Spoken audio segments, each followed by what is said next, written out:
Good evening, ladies and gentlemen. Welcome to Moonlight Racing League Wednesday night Xfinity live on YouTube, courtesy of MRL Broadcasting and Top Split Productions. As always, you've got Mean Gene Money, the voice of MRL, to bring you all of the action here on YouTube. Tonight, I've got Kevin Kyle, KK. He's in the booth with me, and we're looking for some exciting action as we are headed to Kansas Speedway for race number 9 of our 13-race regular season. Last week at Bristol, we saw Nate Maurer take his 4th win of the year. Nate Maurer has been a storyline, but tonight, with this huge field, we are expecting a lot of action at Kansas Speedway. I'm going to kick it over to Kevin, KK. Who are the guys? What is the story? And how has your Wednesday gone?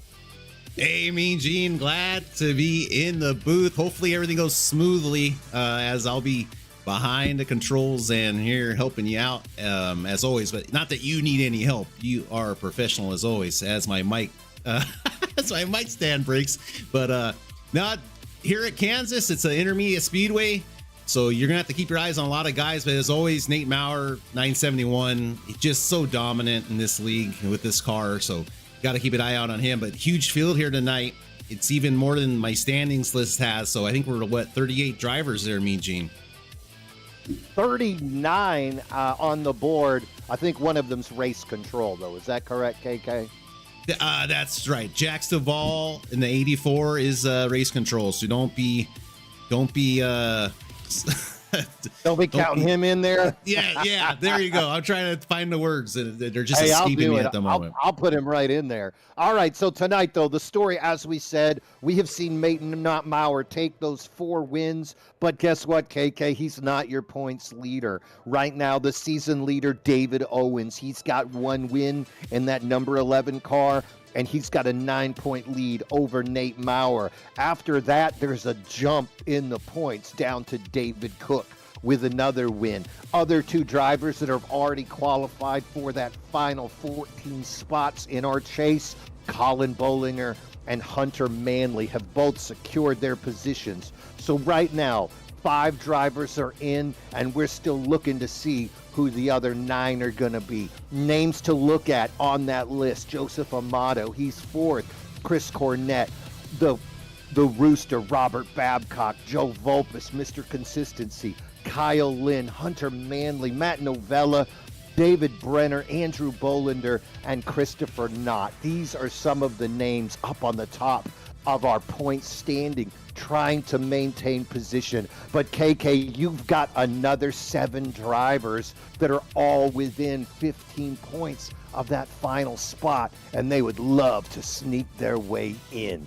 Right now, though, these cars are in the pits waiting for the command to start their engine so they can start rolling. Let's take a look at that qualifying board right now and see exactly who these hot drivers are tonight.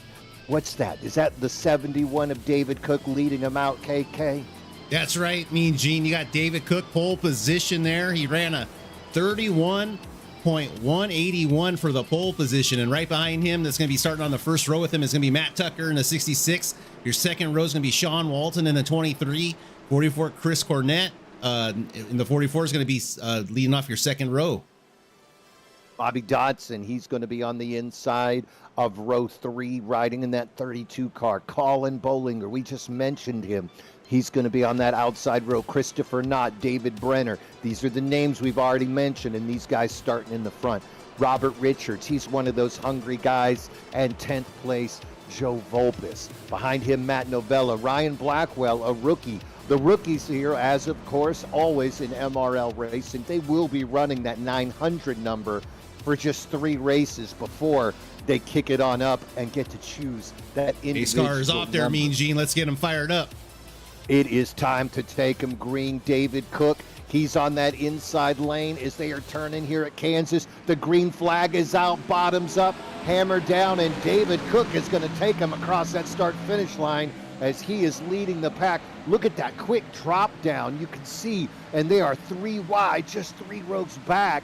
really high driving here at Kansas, and that's kind of a story. Contact immediately. Woo, we know that outside lane is fast, but you don't need to wreck somebody to get there. How about you, KK? What do you prefer, an inside or an outside lane at this track? I like outside, man. I'm a high side roller, but you gotta be real careful running it. Just it can burn up tires, so you gotta know what you're doing, and easy entry into the corners to preserve that tire. But I think at the beginning of this race, you're gonna see a lot of guys try to get to that low line to help save some tire, and then maybe later on attack that high side. Really good racing right now. We see a few cars dipping below to avoid contact, and that's just showing the veteran savvy of these drivers to avoid the wrecks. Remember, last week at Bristol, it was a crash fest. Only 6 cars finished on that lead lap.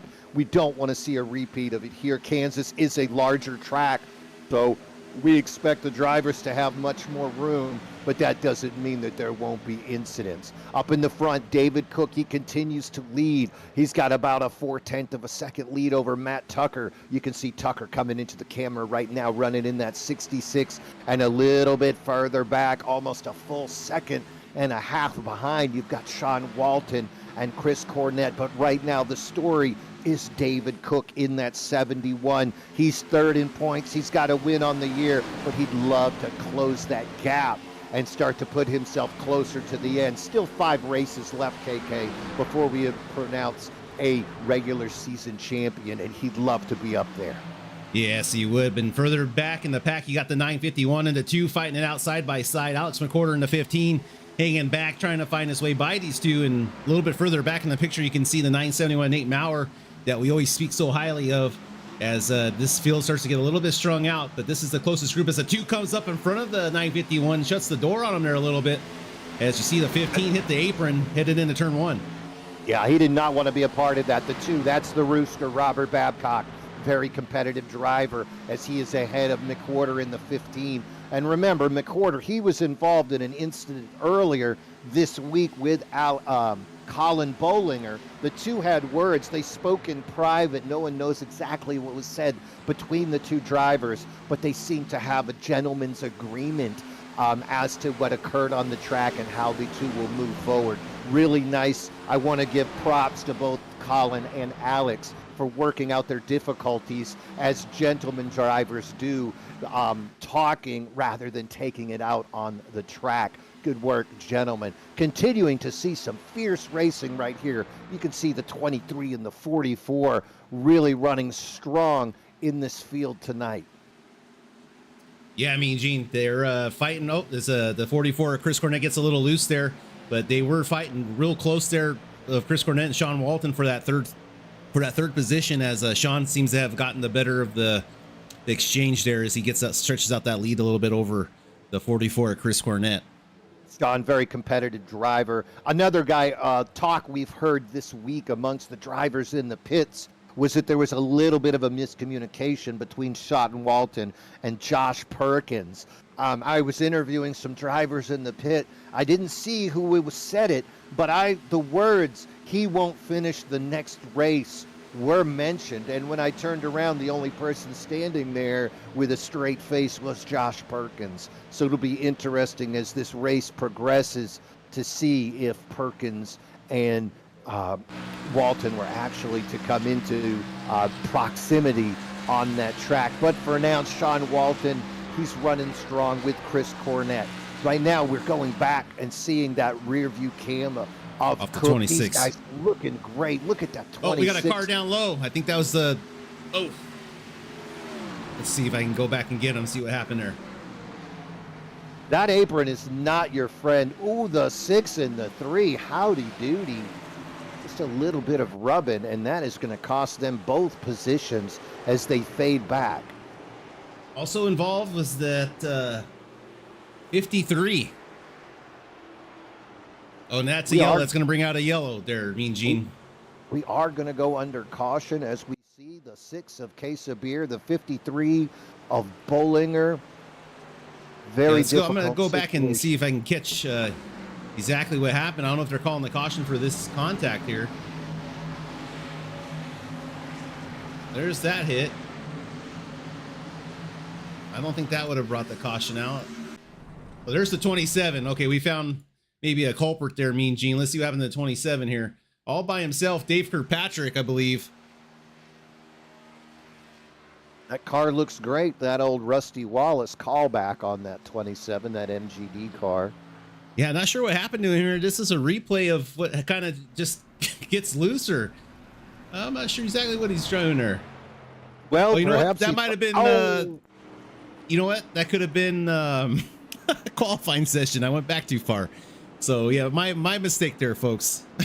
I'm about to say, perhaps he found a shortcut until he hit the wall. And then I thought, That's right. no, he must have bought my VHS tape on how not to drive. I've got Okay, a lot but here's your leaders. videos Here's your leaders coming in there. Mean Gene, that's David Cook in the 71, getting followed in by the 66 of Matt Tucker and Sean Walton. Also, everyone's coming in the pit. This should get them to the stage, I believe. I know the first stage is flap 45 here, and they're going to throw a caution. So I think this is what everyone's doing, coming in, topping off. Probably no tires here, just topping off of fuel. And here's the race off pit lane. Great shot there from everyone getting off pit lane. Yeah, we're talking about fuel and stages. There are 2 stages here where they will take a caution as they award the winners and give them those stage points. Lap 45 is your first stage, lap 90 your second. We are going to race to 135 laps here today at Kansas. And we're talking about gas, KK. You're absolutely right. They're going to take gas right now here at lap 9, run a little bit more under caution. And from what most of the drivers have told me, they can run green laps and get about 35 to 40 laps on a fuel run. So this is definitely going to take them to the end. Tires, though, KK, that's a whole different story. I've heard they get slick at 8 and they disappear at around 10. So that's going to make any side-by-side driving very interesting. We've seen these guys touch each other early in the run. We barely made it to 9, but now no one's taken tires, and I think it's going to get real exciting real fast as they are drafting up behind that pace car, getting ready to organize themselves for a restart, as we're looking at lap 12 right now, and we're going to race hard to lap 45 in theory with no more pit stops to that stage break. That's correct, Mean Gene. And a couple guys that are going to have to pit. That's going to be the 951 of Ryan Blackwell and 24 Ty Killa. Looks like they did not opt to come into pit road. So they're going to get track position and maybe hope for another caution and maybe come back down and pit. Or I'm not sure, see if they can stretch it, how long they can stretch it. But they're definitely going to be the 2 on a different strategy here. Well, and part of that strategy could just be points. Again, MRL racing, ladies and gentlemen, you get a point for leading a lap. You get a point for leading the most laps. You get a point for fastest lap. So perhaps Ryan and Ty at this point are thinking, I'd love to get a point right now here in this early stage. Now, can they make it to the end? Who knows? I heard some people talk about making it 40, 41 laps. And if we are looking at another caution, suddenly that puts us in the window that Ryan and Ty, if that clean air is a factor, they could ride this thing out and find themselves in a top 5 position come the end of the stage. We'll just have to keep a close eye on if there's another caution. Yeah, that's right, Mean Gene. It looks like the 951 of Ryan Blackwell is going to be taking that inside lane. He is a rookie, hasn't got his 3 races yet, so he's still running that 3-digit number.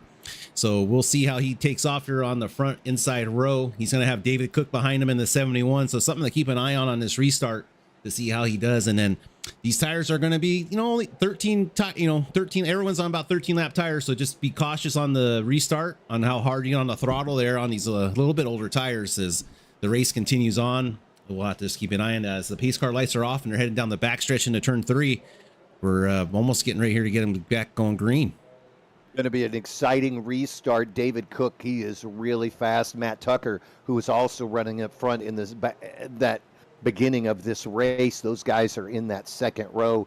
Sean Walton, Chris Cornett, seen them running fast. right behind them. A little bit deeper in the field, you can see Steve Lewis has made himself up to 12th. Going to keep an eye on him. Pace car is off the track. Ryan Blackwell on the inside in the 951, taking him around toward 4. Bottoms up, hammer down. We're going green. And the 951 takes him across the start-finish line. Great jump there, KK, as we see Ryan Blackwell leading them here at Kansas. Yeah, big jump by him, gets out of the trouble. But as you see Sean Walton in 23 slide back a little bit more, maybe just saving some tire there as we get back involved with the race, as he's chasing down the 99 of Robert Richards at the moment.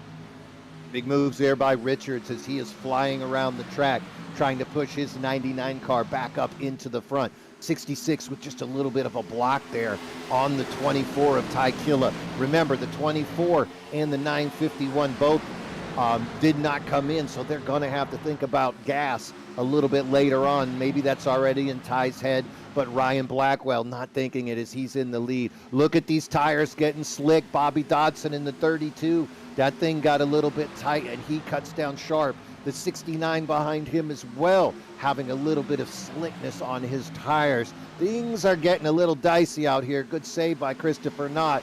Whoa, and 44, the 44. You can see Cornette bringing it down, but the rookie, no problem, keeping it on the straight and narrow, and he's right back on the pace immediately. But right now, the story here at lap 16, Ryan Blackwell, he's got a half second there, lead over David Cook. Caution.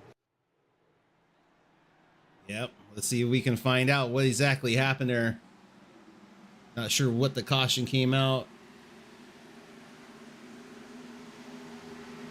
So there's a 44 getting loose. I didn't see nothing else. No, I'm looking at the same thing right now. He hit the wall.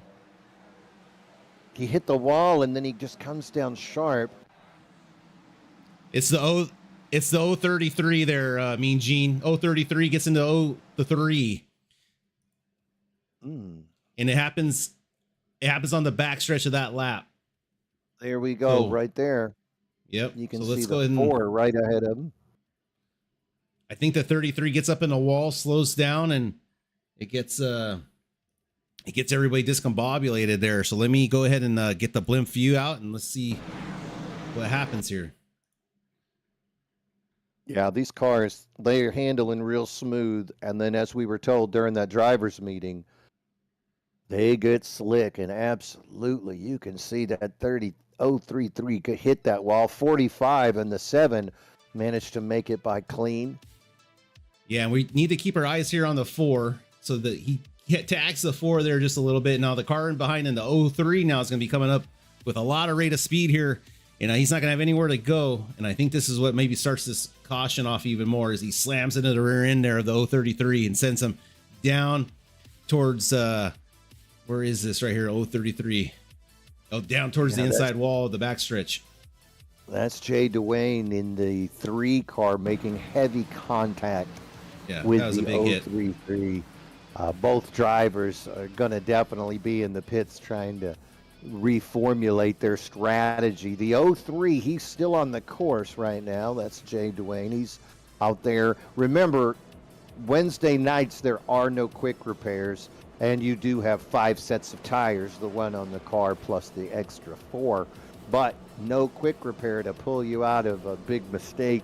So it's good to see Dwayne still on the course. That front end of his doesn't look too terrible, KK. That 03 might be okay. Yeah, let's take a little bit better look here. The 03 might be okay. It's the 033 I'm worried about. He took a pretty hard shot there. Or not was it 033? Yeah, that's Pim Luth in 033. He's the one that took that hard shot to the inside wall after getting hit rear end by the 3. By Dwayne 03, I'm sorry. We got a lot of 3s here tonight, folks. I'm doing my best. 033 currently still in the pits right now. We can see him changing tires, and he's taking repairs on that vehicle as well. So we'll see how long he's stuck in there. Ball peen hammers and duct tape, hard at work. 988 and the 03 also taking this opportunity to come in. And that's Pim Luke there in that 0333. Pim, another broadcaster himself. Hopefully we can see our brethren make his way back up through this field, but currently Pim 3 laps down in Yeah, that shout out 38th shout out position. for Pim there. He's expecting a baby girl, so just real excited for him and his family, and just a shout out to him, and hope everything goes well for him. So big shout out there to Pim and everything he's done for us and the league and wherever he goes. So big shout out there for old Pim. That's right. Reach out to him, guys. He needs money for diapers. That's how those babies go. Hey, so the Hopefully, 951 there, Gene, his strategy seems to be working out. He's been able to keep track position. He hasn't had to come down in the pit. And do you think this caution is going to help him be able to stretch it there to the end?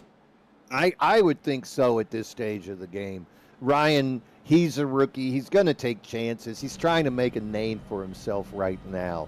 It takes a lot to get some respect from the other drivers. You can run as fast as you like in practice. You can qualify as good as you want, but it's what you do in the race. It's giving and taking, and right now Ryan's looking to take a stage win. If he can put his imprint, put his stamp on this race right now, that's going to be a name people are going to recognize, and who knows, maybe later it'll pay off when it comes to that super speedway dicing. But, you know, that 71 of David Cook on the outside, David is fast. I've seen him win at multiple levels here at MRL, and there's no way Cook is going to let that man get away with it. Cook also a master at the restart and figuring out when you're going to hammer down, and he can keep with you side by side. And if they're side by side, KK at Kansas, I'm going to take that outside row every time. Yeah, it's on older tires, especially as the night goes on. I mean, it's cool out there, so the cooler the track, the more that inside line's going to work out. But as the tires wear out, the outside line should become more of a prevailing line. So we'll just have to keep our eyes set here as they get ready to restart there, Mean Gene. Yeah, Ty's still up there also. So he's hoping that these things are going to last. The gas will go as well. The pace car off, the 951 of Ryan Blackwell on the inside. Bottoms up, hammer down. What a jump as we see that inside row. The front 3 cars get a clean start, kick it up to that top lane, pushing Cook back into the 4th place. And then we see Blackwell and Tucker on the inside. Cornette on the outside with the 44. Side by side with the 66, both drivers. Great work there to avoid the contact, but that does allow the 951 of Blackwell to get that jump. 44 going to stay strong on the outside, keeping his tires secure as these other guys are dicing. KK, what's the better strat at this stage? Swerving or just find that line and ride that thing out? No, you can't be swerving. Any extra swerving is going to scrub those tires and just eat into your, I like to call it your tire, your tire life there. So you got to just keep it as smooth as possible to preserve those tires as long as you can, especially with this stage coming down to, lap 45. You're going to be needing all the tire you can because these drivers are not going to want to throw a set of tires on just for the stage end. So tires preservation is king right now. Well, let's keep an eye then on the 66 of Tucker because he has not been afraid to go up and down the track. Cornette going high there. Perhaps he turned a little bit late, went in a little bit hot, but he does maintain his position. But again, the 66 of Matt Tucker, he was not afraid to experiment high and low. Now we can see Cook cut down, but I think that's a pass for position as he's slipping by, trying to get by that 44. Doesn't quite make it. Let's see if this side-by-side racing will allow those top 2 cars to escape. What the move by Cook now, though. He wants another victim. Yeah, they almost came together there. The 44 and the 71 almost made contact there on the front stretch, but these two are really battling it out right now between these two. And you could really see that momentum that you can gain on that outside lane as the 44 of Chris Cornette was able to pull back up onto the 71, even though he was 4 or 5 car lengths back. So that outside lane will give you great momentum. That inside lane will allow you to get into the turn a little bit sooner. Nice to look at these different strategies. We'll just have to keep track and see exactly what that does to your tires, as we've still got 20 more laps until we're going to end this stage. Yeah, Gene, that's the key right there. You said 20 more laps, so a lot can happen. So let's just keep an eye on these front 4 and see if anyone else can catch them as we let's see. We look back further. I think we got a big cluster there for ninth place around that area. Let's see what Robert Richards and them are looking like back here. Robert a little Richards, further back. he is one of the drivers that needs to get some points so he can sneak his way up into that top 14. We've seen Richards with some strong runs, also seen him into a few incidents. Oh, he gets loose there. I mean, Gene, he loses control and comes down. Did I give him the announcer's curse there by mentioning his name? I think you did. Let's. I'm gonna go ahead and see if we get a replay there. See, maybe get a little what happened. Yeah, that was something right there. We'll go back to that replay for you viewers at home. Yeah, he just gets loose there, Gene, and he loses control, but able to save that car. So great job there by Robert Richards to hold on to that thing. As the 98 and the 15 are continuing the battle out here behind Hunter Oso Manley in the number 26. Really strong run in here by this group. As you can see, they've gone to that single file racing. You can see that 26 car is leading them at the moment in that second group of Hunter Manley. Joe Volpus right behind him, trying to start to make a move as well. Volpus needing a good finish. He's middle of the pack right now, running 8th in the series standings. He'd love to get a win here and push himself up into that race for the chase, but at the moment, he is pushed back into the group. McWhorter, he's going to touch the wall and see if it really exists. And yes, you don't disbelieve the wall here at Kansas because it will prove its existence to you. Nate Maurer cannot get by him. McWhorter keeps his momentum and continues the chase after the drivers in front of him. Really strong racing right now, ladies and gentlemen. Green flag racing here at Kansas, here on MLR Thank Broadcasting God. On YouTube. Thank God, Mean Gene. After last week, thank God. Ooh, Volpus gets it a little sideways, but he manages to keep it. That opens the door. We can see Nate Maurer and Alex McWhorter now taking advantage of Volpus's slip up as both those cars low on the apron trying to go by. 971 with a hard move to try to go up above. McWhorter as well making contact with Volpus. We'll see how long that this pipe can take that pressure before it bursts. Yeah, well said, Mean Gene. And right now you can just really see Joseph's having some trouble there on that outside line, keeping it together. You can see him getting a little squirrely there, a little loose, and Alex and Nate Maurer are just taking advantage of that right now. As Robert Richards makes a great rebound. Oh, there's the 936 on the outside. Almost puts him 3 wide next to David Brenner, as those two are side by side behind Robert Richards as they chase down this pack. This is a hornet's nest right now, and these tires are getting really slick, really expecting something to come out of this at the moment. The drivers, they want to maintain position, continue to push. This is lap 31, still have 14 to go before the end of the stage. Everybody's got enough gas except maybe Blackwell and Ty Killa. Blackwell still in the lead. Ty Killa drops back to 7th. But these other guys, they've got enough fuel for sure. The question is, do they have enough tire? 99 getting together with the target car. And that is going to bring out Owens gets it too, and the 903. Great call there, Mean Gene, on catching that. Great job. That does bring out another yellow. Wow, I caught the tail end of that, Gene. Great call on that for getting our attention on that. David Owens, he does keep rolling after that initial contact. Okay, Robert Richards has way too much speed, comes back up on the track there, Mean Gene. So I'm going to rewind it here, and we'll just have to take a look at what exactly happens here with the 99. But you called it. Looks like contact between the 99 and the 936, and here they are coming across the start-finish line. 936 is on the apron, comes up into Robert Richards in the 99. Robert has no choice with he's trying to hold on to that car, come back on the track safely. Owens is already loose as the 99 gets back into the 11. And that could have been a lot worse than what it was. Luckily for all these drivers, as that could have been a huge wreck as the caution gets thrown out, I would say preemptively. That is a theme that we've seen from MRL officials the last few races, is throwing a caution when cars are at different speeds, making sure that we're not going to see that hard contact and that accordion effect that could suddenly take this field from 36 cars down to 25 cars in the blink of an eye. Great driving by these guys, but there it was, KK. Now decisions have to be made. There's 11 laps, but if your car is that slick, somebody like Joe Volpis, somebody like the 933 of Michael Motta, these guys were getting icy slick loose. Do you risk it for 11 laps to finish 18th place, or do you go on and pit and get you some fresh tires under caution, and maybe after the stage you can start thinking about trying to make a move and get some stage 2 points?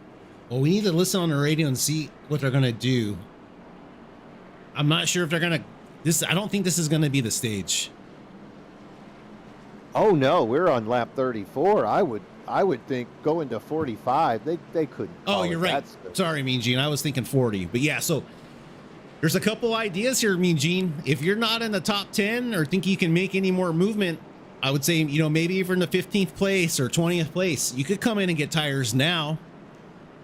Take it easy for the last 10 laps, 7 laps, and then you stay out and gain that track position for the start of stage 2.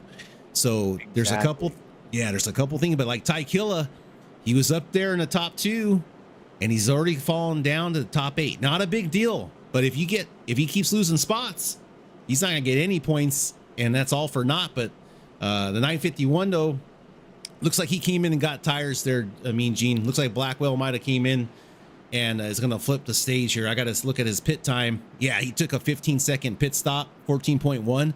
Mean Gene, so I'm sure he came in, got fuel tires, and he's trying to flip the stage now.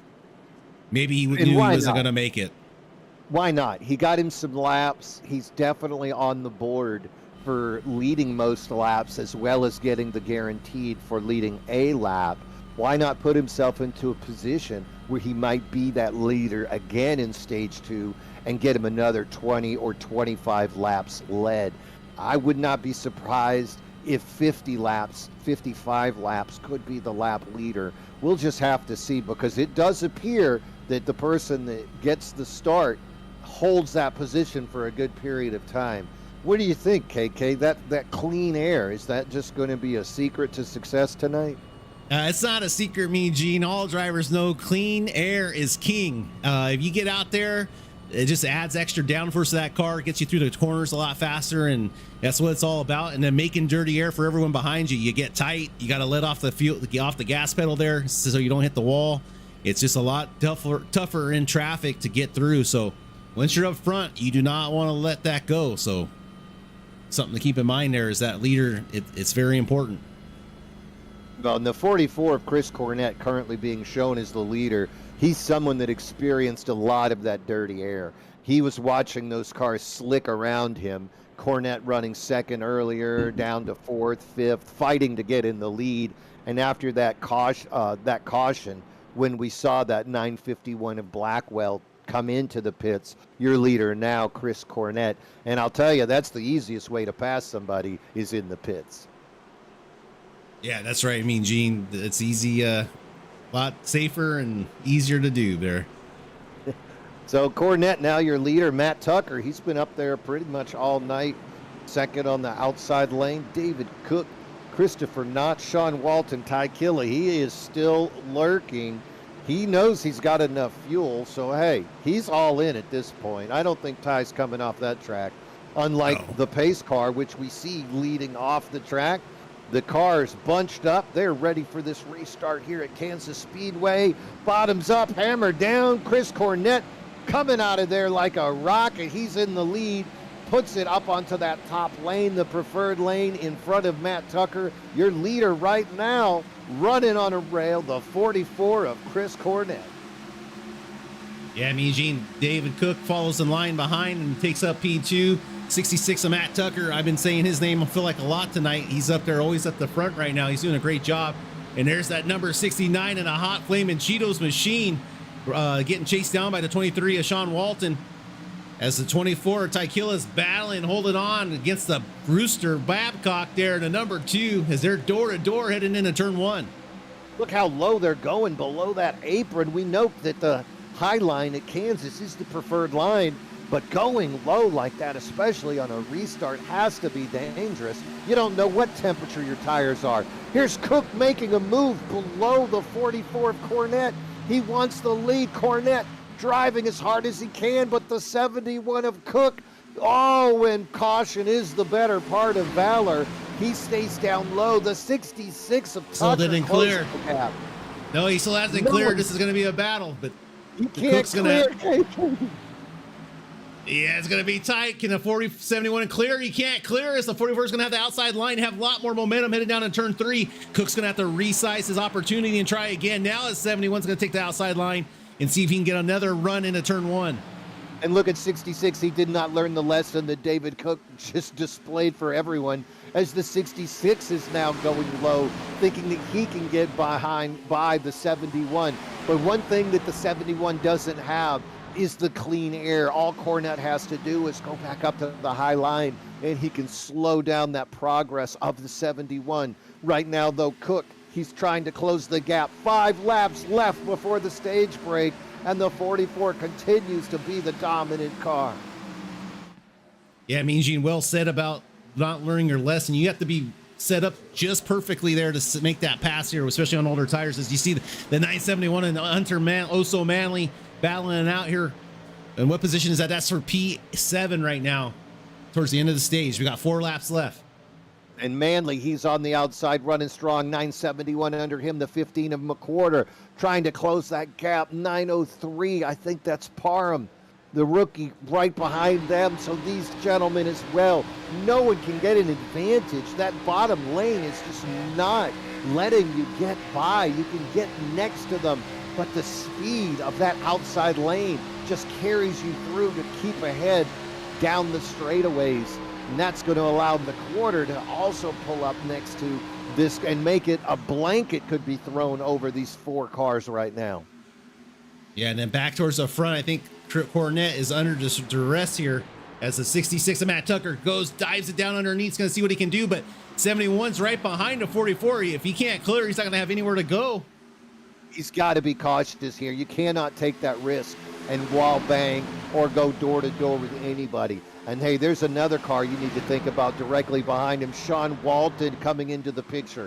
These 4 cars are separated by a millisecond, and that they will not let off. The 2 of Babcock in there as well. The high line is the way to go. Caution, caution, with only 2 laps remaining before the stage. Going to be very fascinating to see how MRL officials are going to deal with this one. Okay, and it looks like maybe the 36 was involved in this one. I'm not quite sure. Rewinding it back, Mean Gene. Oh, it's the 27. His car just did a hard Kyle Larson into the wall. It's like he just turned it straight to the right and crashed right in the wall. That's the 27. No, Mean Gene, he gets hit by the 951, our leader at the whole race that was leading a lot of these laps. He turns to 27 and gets him right rear hooks him right in the wall. Unbelievable. Let's take another look at that. Yeah, the 27. Watch the 950. Yep. He goes up. You can see those slick tires.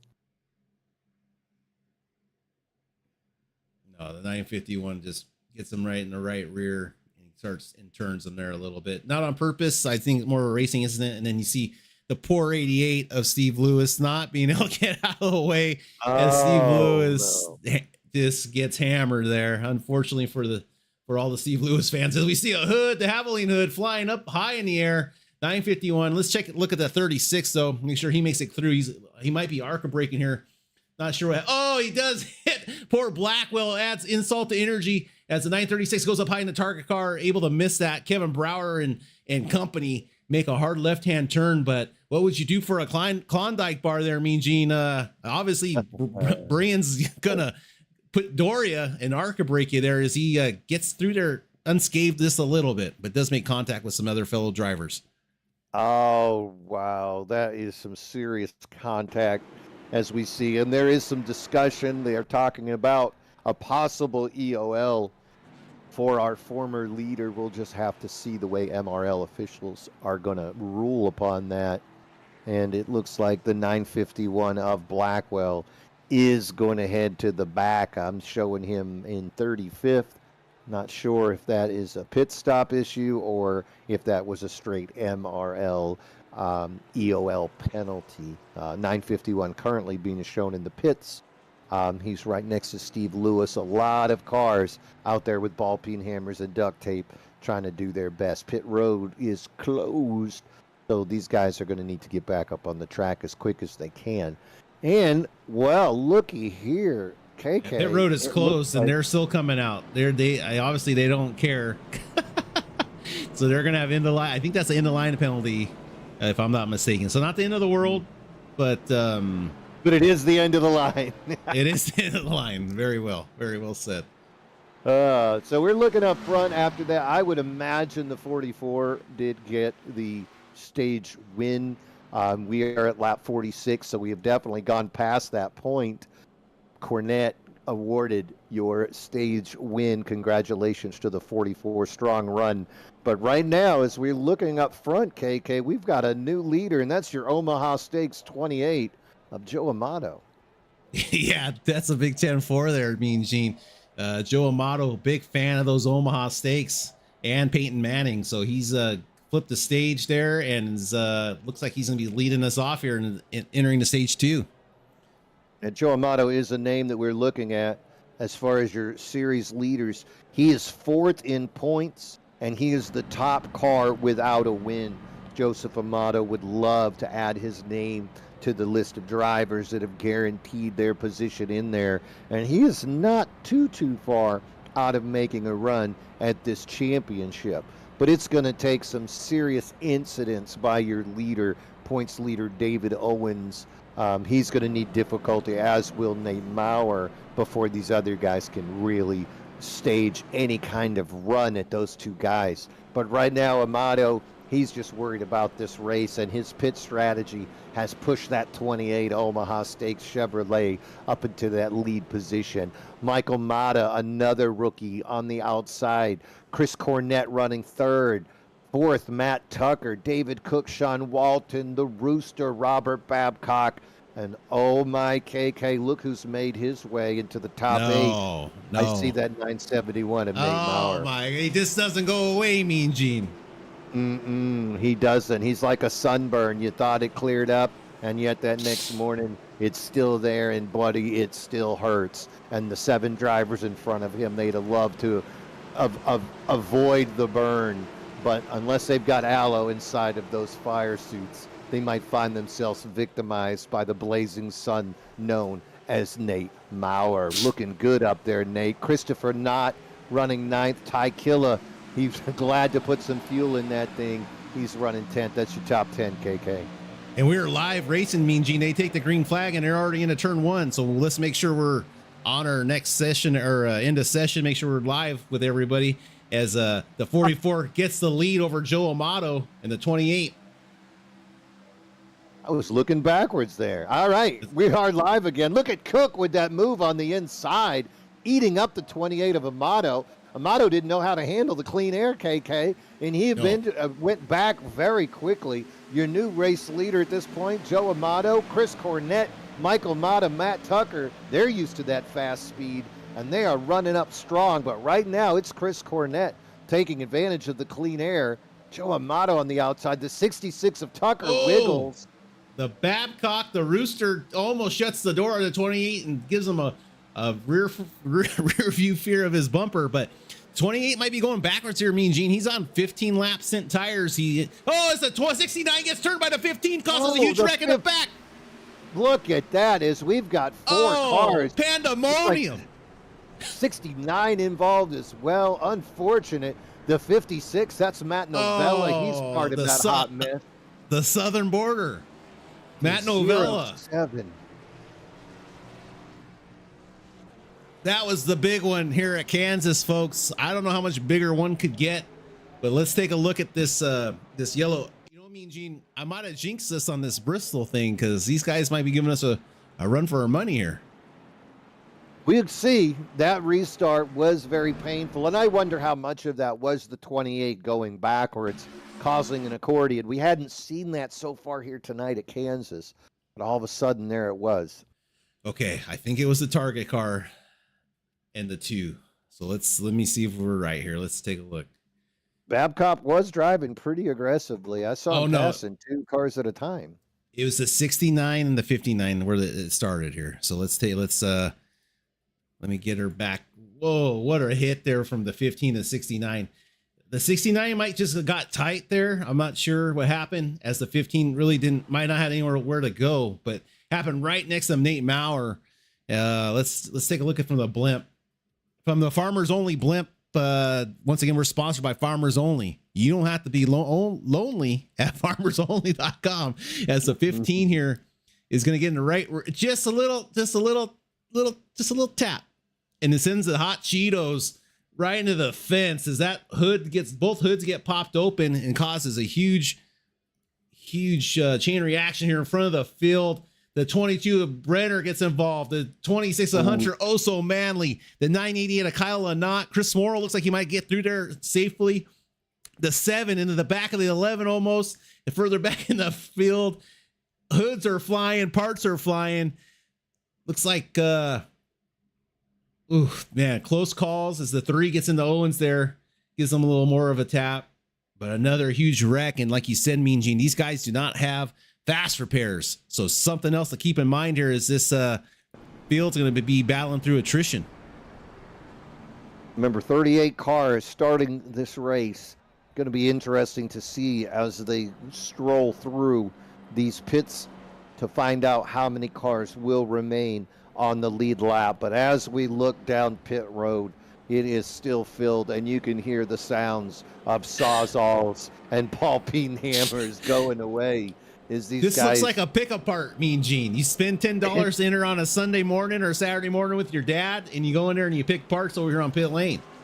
I think so, and we might see Ford parts on the back of a Chevy real fast the way this is going. Maybe teammates will share parts of the cars that are still running. Good to see some of those guys, though, that did make it through there with light contact as they managed to keep those 4 wheels on the track. And speaking of those 4 wheels, I think MRL might have some questions for Goodyear. The tires that Goodyear brought here to Kansas today are just not allowing these drivers to make the moves that they are accustomed to. You see, any time that somebody makes 2 or 3 moves, all of a sudden it seems like they're just driving on ice. And you zig and I zag, and that's exactly what we saw back there. Those cars just unfortunate to have that incident occur, and then your front end ends up in the wall, and you take 6 other guys with you. Guys not involved, though. This is the safe place to be, and that's up front. Chris Cornett, David Cook, still your leaders. The 2 of Babcock, we talked earlier about how aggressive he was driving, but guess what? That aggressive driving has pushed the Rooster up into 3rd, and he's going to be looking to move it up further. But has he learned the lesson that this track is teaching you, which is you cannot pass on the inside and you can't pass on the outside? What's it going to take to get into the lead cleanly, KK? It's got to be patience. It's got to be patience. If you want to watch someone with patience, it's Nate Maurer. I don't see Nate. Nate's in 17th place right now. It looks like he came in and topped off with fuel. He had a 4.4 second stop. So keep an eye on Nate. Going to make it to the end of the stage on that fuel run. And so just something to keep an eye. But Nate's a great guy on patience. You saw him at Darlington do it. He stays behind. He waits for you to make a mistake, and then he pounces and uses his tires efficiently instead of trying to make passes that don't work, and then you're burning them up for nothing. 4-time winner this season, Nate Maurer.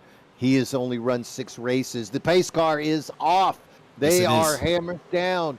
Bottoms up, hammers down. Look at that slow start as Cornett uses strategy to force the others to slow down, and then he drops it late. Look at the jump by the 44, leading them through turn 1. Babcock on the inside. Cook goes high on the outside, but a nice lead there by 44. Look at the speed, though, that David Cook gets by running that outside lane. Yeah, the outside line works, but then also on fresher tires, the inside lane might prevail early, and especially with these temperatures coming in the nighttime, that inside line it does work early on in a run. Later on, though, it gets tougher and tougher to pass on the inside as that outside line is just going to have more and more momentum. Michael Mata and Matt Tucker playing footsies right now in 4th and 5th as we see both of them dancing around. Oh, he's going to touch him. He's going to touch him in this no-no spot. The 903 T-bones the, oh my God, the humanity. The 89 gets into the side of him also as everyone's checking up in front of this huge wreck as we don't even get another lap under yellow after this yellow flag. And we're back to a caution there, Mean Gene. I saw their toes coming closer and closer under the table. The shoes came off, and as soon as they went sock to sock, we were straight into the wall. Remember, kids, listen to your mother when she says it's a slippery slope. The 66 should go get a job application for Disneyland to be a ride operator for the teacups, because the way this guy spun right here is unbelievable. As we go on board, was that the 66? Oh my goodness, let's take a look here. You saw it coming. The 66 just continued to block that entire time, just not allowing Mata to get a run. At some point, something's got to give. Pressure burst pipes. Look at the 66. The 9 Mata clearly has the faster car. He's on the outside. He has to run the 936 of Mata. And the 66 just comes up one more time, and at that point the 936, I think he's had enough, and he's just going to drive a hole right through him. The 936 continues to go, and the 66 just right in the wall. Whoa, and he is sideways, upside down. And then here comes the 903 or the 89. Add insult to injury. Boom! Holy shit! No sooner, and look, the 66 is still taking it. How long will this wreck last? I think we're going to cut the commercial and come back, and this thing is still going to be going. We're going to go on board with the 66. I just want to know what it would feel like to be on board with this guy. So let's take a look at what happens with the old 66. All right. It looks good from that angle. Everything looks clean. Everything's just fine. We're fine here. How are you? Well, we're not fine. What a shot of Kansas. Camera angles of Kansas Speedway you're just not accustomed to seeing, brought to you live here on YouTube, courtesy of MRL and Top Split Productions. Oh, that's brutal. I'm really curious to see how they're going to call that, KK. You can't. I mean, yes, Mata was aggressive, but at some point, how many times can you block the guy behind you at this stage of the race and not expect something to come out of it? Yeah, I think into the pits. I think it's just guys I don't know how they're going to call it. I'm glad it's not my job to call these races. It's just my job to bring you guys the action here with me, Gene, and the rest of the crew. I know Brandon Shelton wanted to be here tonight, and he's usually our regular here on these Wednesdays nights, and I'm sad he couldn't make it tonight. Things came up, but trying to fill in his shoes is a tough thing to do there, Mean Gene. But yeah, you made a great point on passing, but there's just so many guys in this race tonight that I don't think have raced near each other that often, and they're just learning each other out. And you know, now that's a big lesson for the 66 to know, like, hey, this guy's not going to put up with any of my stuff. You know, gotta let him by next time. And that'll be something I think a lot of people will notice. Many of these racers are going to go back and look at the broadcast after the fact, and they're going to see which drivers give, which drivers take, and that you can't really put the onus of blame, in my opinion, on Mata at that point. You can't blame the 66 either. Matt Tucker, he's been fast all night, and he might not have figured out just how fast that Mata was in that circumstance. Very unfortunate series of events, though, that has the 66 become the new ride operator there at Disney. Yeah, I mean, Gene, he had a fast car, and just sometimes with those fast cars at those times, it's hard to, you get impatient because you know you're fast and you're trying to get around maybe a slower car or vice versa, you know, and it's just about patience. And when it's a long race, you know, you're going to have another competition, a stage caution. It's going to reset the field again. And, you know, we're not even halfway through this race yet here as we're coming into the lap 60, as the pace car lights are off and they're headed into turn 2. But yeah, still a lot of race left. I don't know if I There have is. enough beer. Well, that's why we switched to bourbon. These laps brought to you by Basil Hayden. Thank you, Louisville. David Cook is now your race leader. The Rooster, Robert Babcock, outside of him. It looks like MRL officials did agree with my analysis that that was just a racing incident, as Michael Mata is going to be on the inside in third in that 936 target car. Outside of them, the 23 of Walton, Ty Killa still in the front, and then the 3 of Nicholas Don Francesco. Haven't seen him up there yet. Good to see that 3 car running strong. Bobby Dodson as well making an appearance, and hey, he was 10th, now he's 8th. That's Nate Maurer. Jonathan Quesabir and Aaron Espy, first time we've called his name tonight, is in 10th. Pace car is off, KK. Let's see what kind of start strategy Cook has as he's leading him around. It looks like he's softed it, Right away. and then he hits it late. Look at him go. 71 of Cook with a shot out of a rifle on the inside, makes his way up to that preferred outside lane, and the 71 of David Cook, your leader. Good start by Mata on the inside. He and Babcock are trying to battle for position side by side. Light contact, but Babcock manages to keep it straight. Look at these men not willing to give an inch, but both of them keeping it clean. Yeah, I mean, Gene, you could have said it better. And a big shout there to Don Francisco. Oh, Francisco gets a little loose, able to save it. But shout out there to the 3 as the 3's making some big moves here underneath. Oh, is he going to touch him? He does touch the 936. As the 3 and the 936 are going to battle it into turn 1 and 2. Sean Walton and 23-971 behind them. That's battle. Look at Nate Maurer making his move on the inside. This is when you make the move for Maurer. He's got the momentum. He's going to be able to basically make a pinch move on the 23 and use the 936 as a pick, is what I'm trying to say. As now the 971 is going to be chasing down that number 3. These two battled it out last week, I believe, right there at Dover. There, I believe it was Dover. Him and Maurer there were battling it out. This is some amazing racing. 936 gets turned. Oh, Ty Killa. wow. Oh, wow. That's another big one as they pile into everybody's. Oh, the T-bone steaks are flying everywhere. That's Joe Amato. Everyone reach out to him. If there's more than 4 T-bones in a race, everybody goes home with a free porterhouse. I want mine first. Mean Gene, this is incredible. You got another yellow flag. Let's take a look at how this all started. Big damage to the car of Ty Killa. That's David Owens also barely rolling. Michael Mata with damage as well. Quite unfortunate for some of the bigger names here in the race.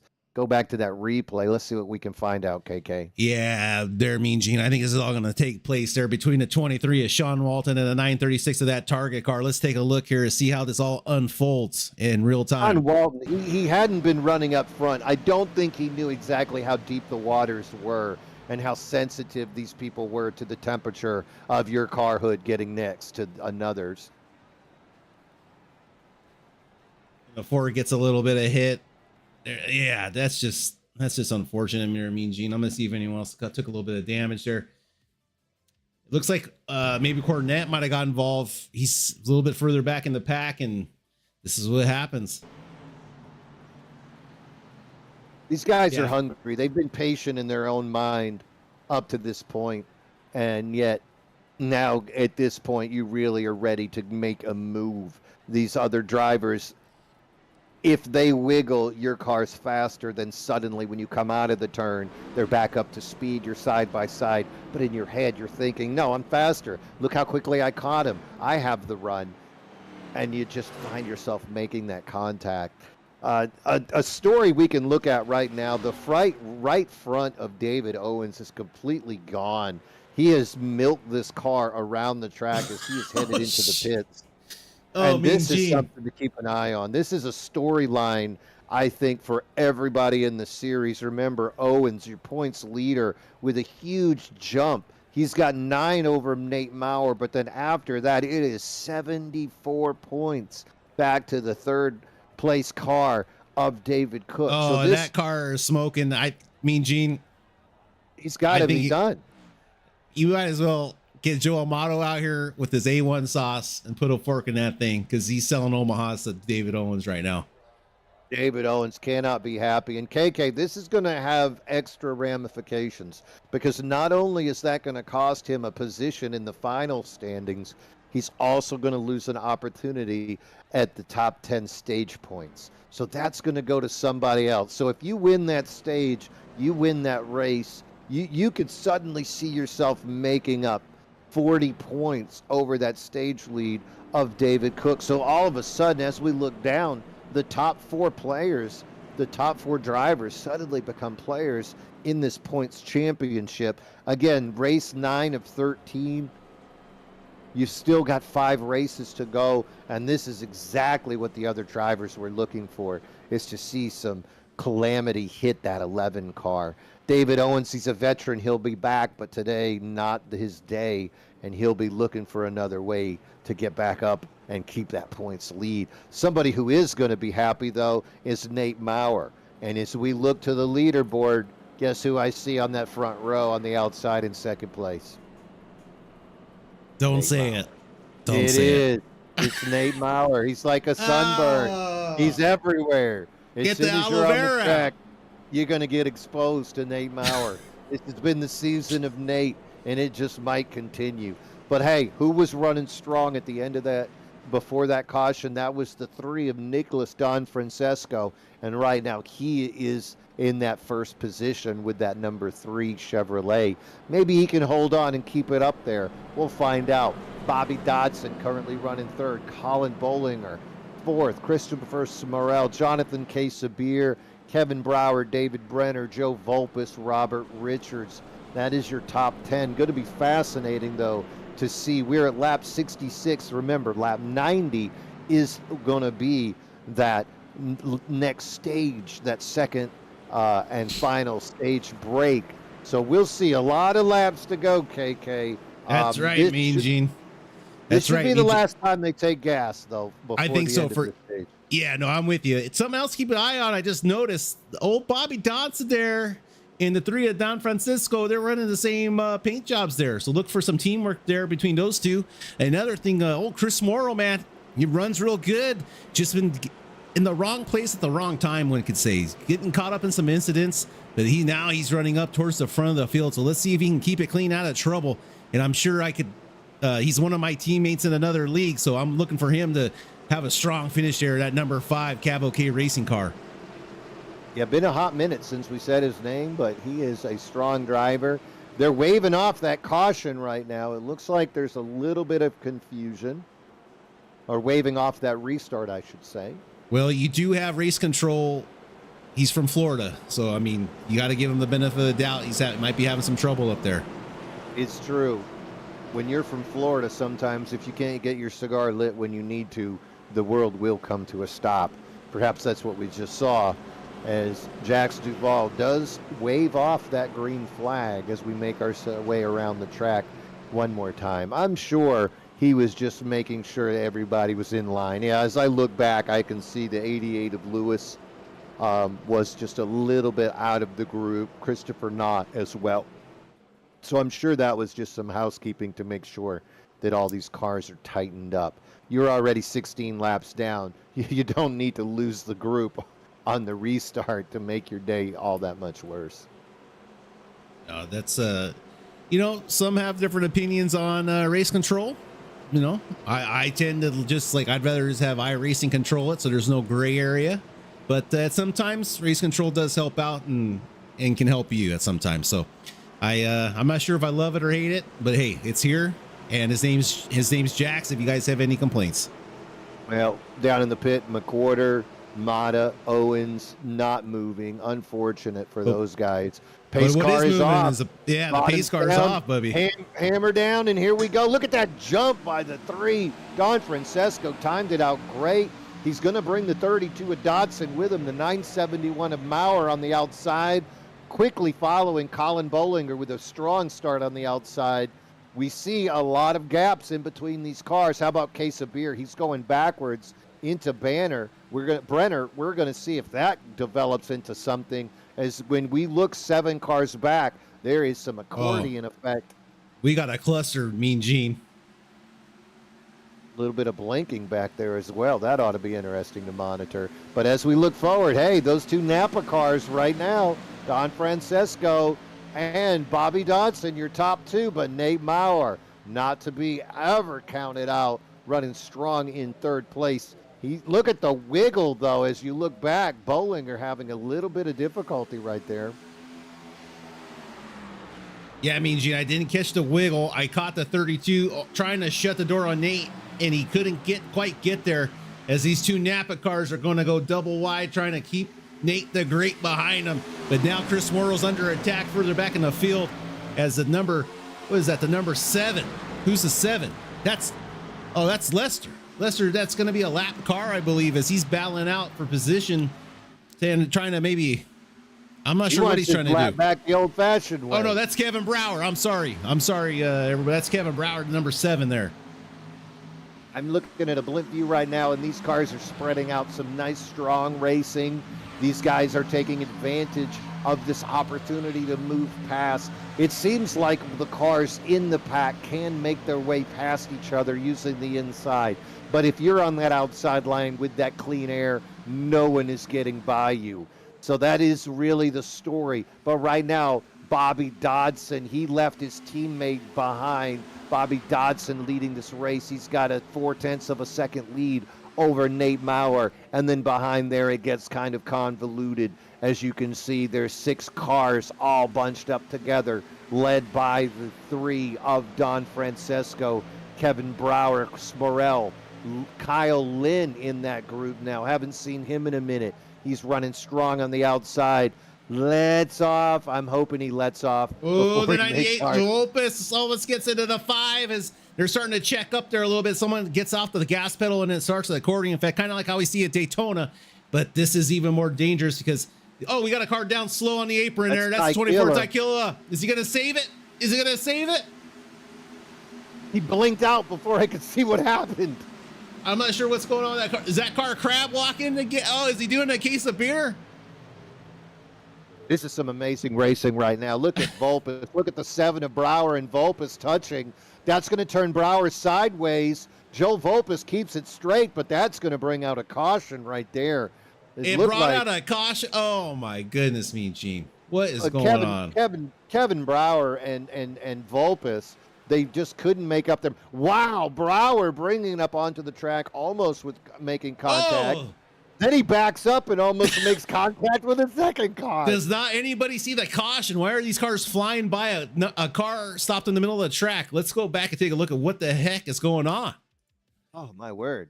Oh, Gene, this is like driving down. I don't know how to explain this. Okay, let's. Well, if you're in Birmingham, Alabama, it's like driving down MLK Boulevard. I'll tell you that.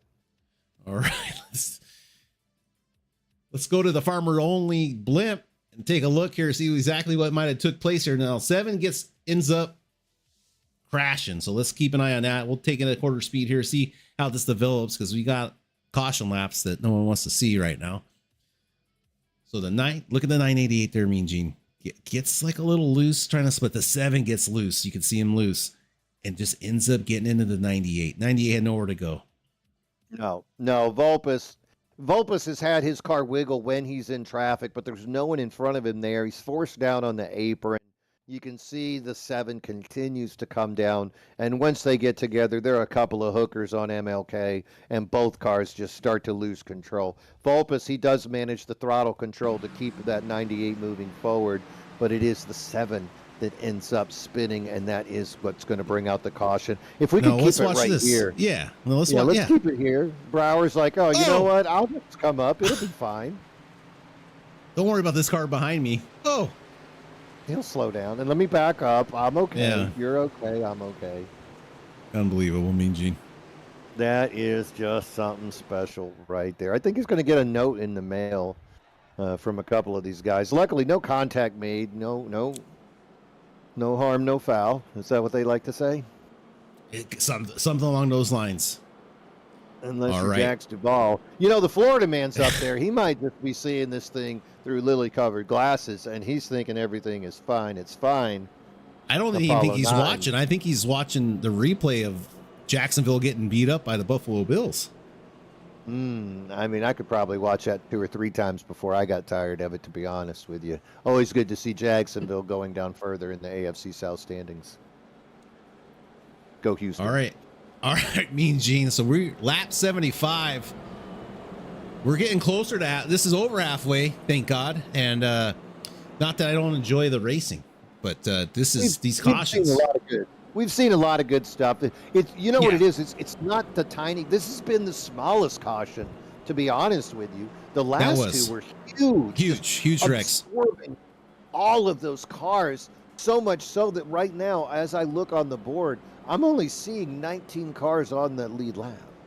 Yeah, Mean Gene, and we had over 37 cars that started the race off, and I mean, this isn't like a Daytona race, but it's got a feeling of it the way these guys keep wrecking. So yeah, we're down to 17 cars. Like you said, Mean Gene, 17 or 18 cars on the lead lap. It looks like Sean Walton might be, or Hunter Oso Manley. I think he was able to stay on the lead lap there. He's going to be in 18th position in what I'm showing at the moment. But yeah, we got 14 laps till the stage end. So keep that in mind. And yeah, Mean Gene, just I'm sure it's going to start settling down a little bit. They still got a lot of race left to go. So interesting to see how this all plays out. They can't continue to think that they can drive so aggressively without there being some type of repercussions. It has just become too late in the race to say you don't know how your car is going to handle. You have to be able to recognize at this stage of the race what your car can and cannot do. You've had cars in front of you. You've had cars behind you. You've been in the open air. You've got to now be aware of exactly what you are doing. Yeah, well said, Mean Gene. Well said. Oh, we got a new subscriber. It looks like Dave Kirkpatrick there. Thanks for subscribing there, Dave. We appreciate all the support and love. And yeah, man, any support is greatly appreciated. It keeps us running up here, and it keeps the production trucks fueled up and Mean Gene fueled up on old bourbon. So thanks for all the donations that we've been getting, especially for Monday night series. We really appreciate it. Wednesday night, you guys too. Everybody's supporting us, and we wouldn't be here without you, and I know a lot of you wouldn't be here without us. So we look forward to racing with all y'all and commentating as the pace car goes off. Mean Gene and the Napa car's got the bottom row again. Let's see what happens. I am slowly bringing it back up onto the line to see the progress. Had a little crash on my side. Oh, you're all good there, Mean Gene. Just hit end of session if you get caught up, but you're all good. That's the it's like the 32 of Bobby Johnson's going to have that nice jump over his teammate, and the 3 of Don Francisco. Francisco, I'm sorry if I'm butchering your name, but the 5 and the 998 of Kyle Lynott and Chris Morrell battling out there for position 4 and 5. Let's take a look there. Napa cars. Yes, sir. Really strong right now. 971 on the inside. It looks like another Napa car on the outside as well. How many times? The 988 gets loose, touches the 5 as he swerves. He goes on the infield grass. That might not call a caution. I'm not sure what Jack Savall has up his sleeve. See it. Caution on the track. Caution again. As everyone is able to say, no one else is worse for wear. They just had the 988 taking care of some lawn care there at Kansas. Let's go ahead and rewind that and see what exactly happened. I know that was between Chris Morrell and the 988. Oh, sorry about that. Let's see if we can. I'll have to do this here, Mean Gene, because it wasn't like a big wreck. I know who it was. All right, so keep your eyes here on the 988 and the 5. All right. So it looks like the 988, I feel like he's going to get loose here. I'm not quite sure. Or he just kind of goes up. Chris comes down a little bit and he comes up. I mean, just a little bit of a racing incident there. He might have been a little net code that shot him down the track on the old 988 there. Yeah, that's unfortunate for Aaron Espy. He did not need that at this stage of the race. He had been running strong, making his way up through. He was still a few laps down, but that was just the result of him getting caught up in a caution, not being the instigator in it. And that looked like just a little bit of a race incident there. Unfortunate for the rookie Espy.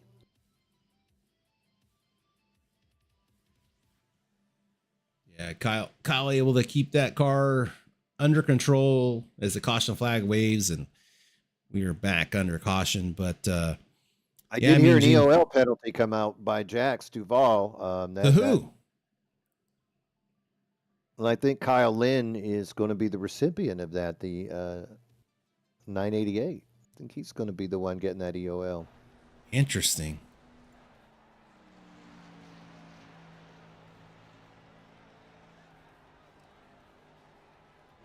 Very difficult, I think, sometimes to figure out exactly when these incidents occur. Remember, we have the advantage of watching the replays, whereas race officials, they can pull up a replay, a little bit more difficult for them, in addition to the 35 voices in their head trying to say it wasn't me and I don't know.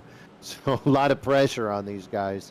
You have to appreciate the job that they do. It's a thankless job. No one knows your name until you make a bad call.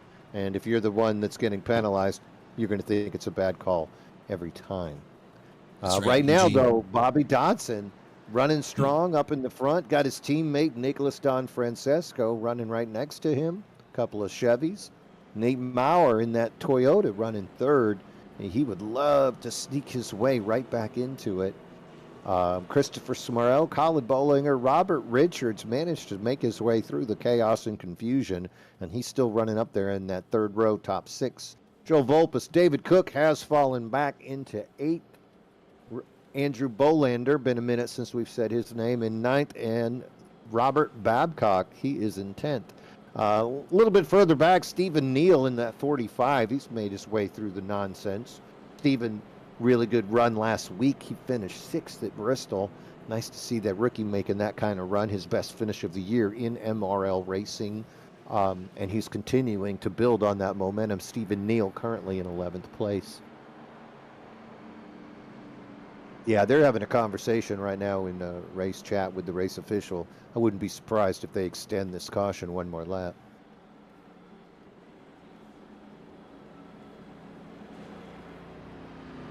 Yeah, those lights are still on the pace car there, Mean Gene. I'm going to put it on Bryson Dodson. Make sure you're in the session. I am too. Just want to double check with you. Oh, I had a tough time earlier for whatever reason. I must have hit a magic button and my entire iRacing screen went bye-bye. Did you have to relaunch iRacing? I did. Oh, the wrecks were just too much. The iRacing yeah. got too excited and closed itself. For sure. It does happen for sure. That's my worst nightmare. It's like in the middle of this race. It happened earlier. Remember? Yeah, we lost broadcast a couple times, but thank you guys for sticking with us here through all those little things. And it seems like we've been having some pretty good luck here lately. So yeah, just trying different settings here, and seems things have been working pretty good. So, but those pace car lights, like we said, pace car lights are still on. Lap 82. They got 8 more laps, 7 more laps of the stage. We're gonna get another yellow, and I think me and Gene at the end of that stage, if normal yellow comes out, we're gonna take a quick break, use the bathroom maybe, and we'll just have some music playing, and we can take a quick break, get refreshments. You guys need to get some refreshments at the stage break, and then we'll be back to bring you that green flag start. It looks like now David Brenner also has gone a lap down. That means only 16 cars on the lead lap. 3 cars 1 lap down could be battling for that lucky dog. That would be Kyle Lynn, Hunter Manley, and David Brenner. Those 3 cars currently being shown 1 lap down. They could be fighting for that lucky dog. So that is a second battle that we could be keeping an eye on. In the front, even though these two are teammates, they've gone side by side more than once. Be curious to see if the story of the clean air continues to be told. Very difficult to get by that lead car. I think you're onto something, KK, saying that it's going to take patience and you're just going to have to find the mistake. And on these tires, after 10 laps, 10 green flag laps, the tires do get slick and those mistakes come with more frequency. And that's perhaps what we're going to need to see for the second place car to get by. But right now, the 32 of Bobby Dodson, he is your race control. He'll control that restart. and we'll just see what kind of jump that Don Francesco can get. Pace car is off. Bobby Dodson in control as they come around turn 4. Bottoms up, hammer down. They're in the restart zone. Late start. He's got a decent run. He's going to get clear of the 3, take up that preferred line. And right now, those Napa Chevrolets 1 and 2 with the 971 of Nate Maurer in third on the inside, making a move on the 3 of Nicholas Don Francesco. Yeah, Gene, this is the time for him to make it off a restart. He needs to try to clear, but the 3 is not going to let him clear. But now Nate's got a pretty good line of momentum. If the 3 can keep his momentum, that high line going, he should not have a problem not letting Nate clear. Oh, but the 3 gets loose in front of Chris Morrill. And that's the mistake you were talking about. Be patient. Wait for them to move. Can Smurrell take advantage? He's the 5 car right below the 3 of Don Francesco. But the outside lane, you can see David Cook now putting his name into it. The 99 running strong. Those cars are bunching up. A lot of tension right here as Don Francesco is moving the wrong way. You can see the 53 of Bollinger making his way into it. That 99, that's Robert Richards. He's been clean all night, but he is throwing 56 gets loose. To win. That's Novella in the wall in the background. No caution. We're okay. No caution. We're okay. Momentum.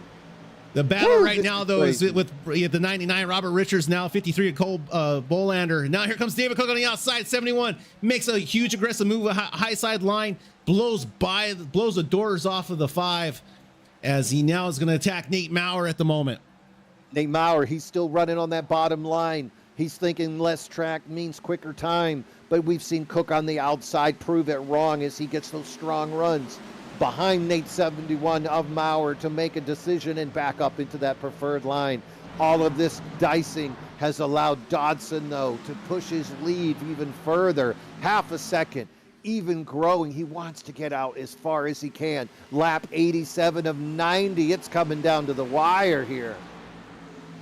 Yeah, I mean, Gene Bryson doing a great job.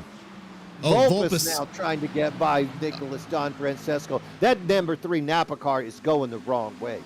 That's right, Mean Gene. The number 3 Napa car has been out there for 44 laps, a lot more laps than most of the cars on the track. So he's doing everything he can to get some stage points here as he keeps dropping. Volpus gets by him clean. You can see the 53 now of Bollinger. He'd love to get by. Babcock is spun. The Brewster. Babcock gets hit by Amato, and no sooner does Amato make contact than Sean Walton says, "Hey, that's my friend," and he gets right into Walton, onto Amato. Unbelievable, Mean Gene. Let's rewind this bad boy, see what happens here. You know, this reminds me of middle school, where if you see someone punch someone, you're allowed to punch the initial puncher.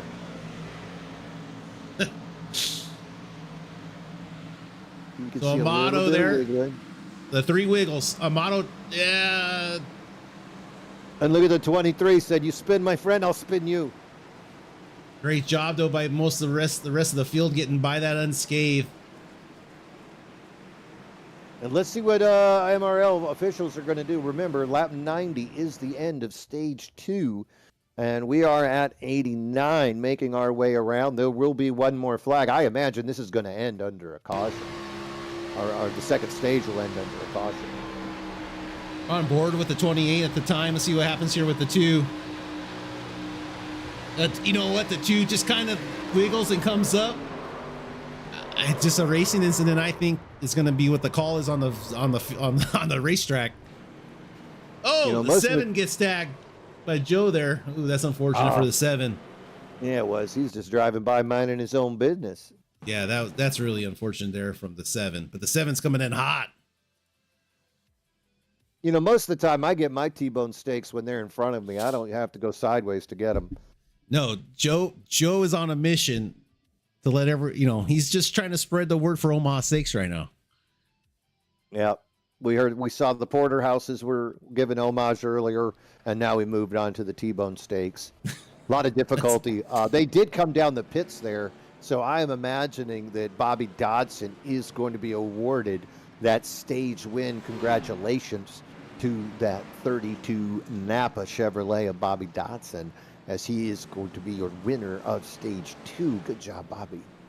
All right, Bobby. And then Mean Gene, I'm going to go ahead and we'll take a quick break here. If you need to get a refreshment or use the bathroom, and then we'll be back for the green flag. Hey, I think we all need a little bit of ice in our cups. We'll be right back.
All right, pace car lights are off. I am back.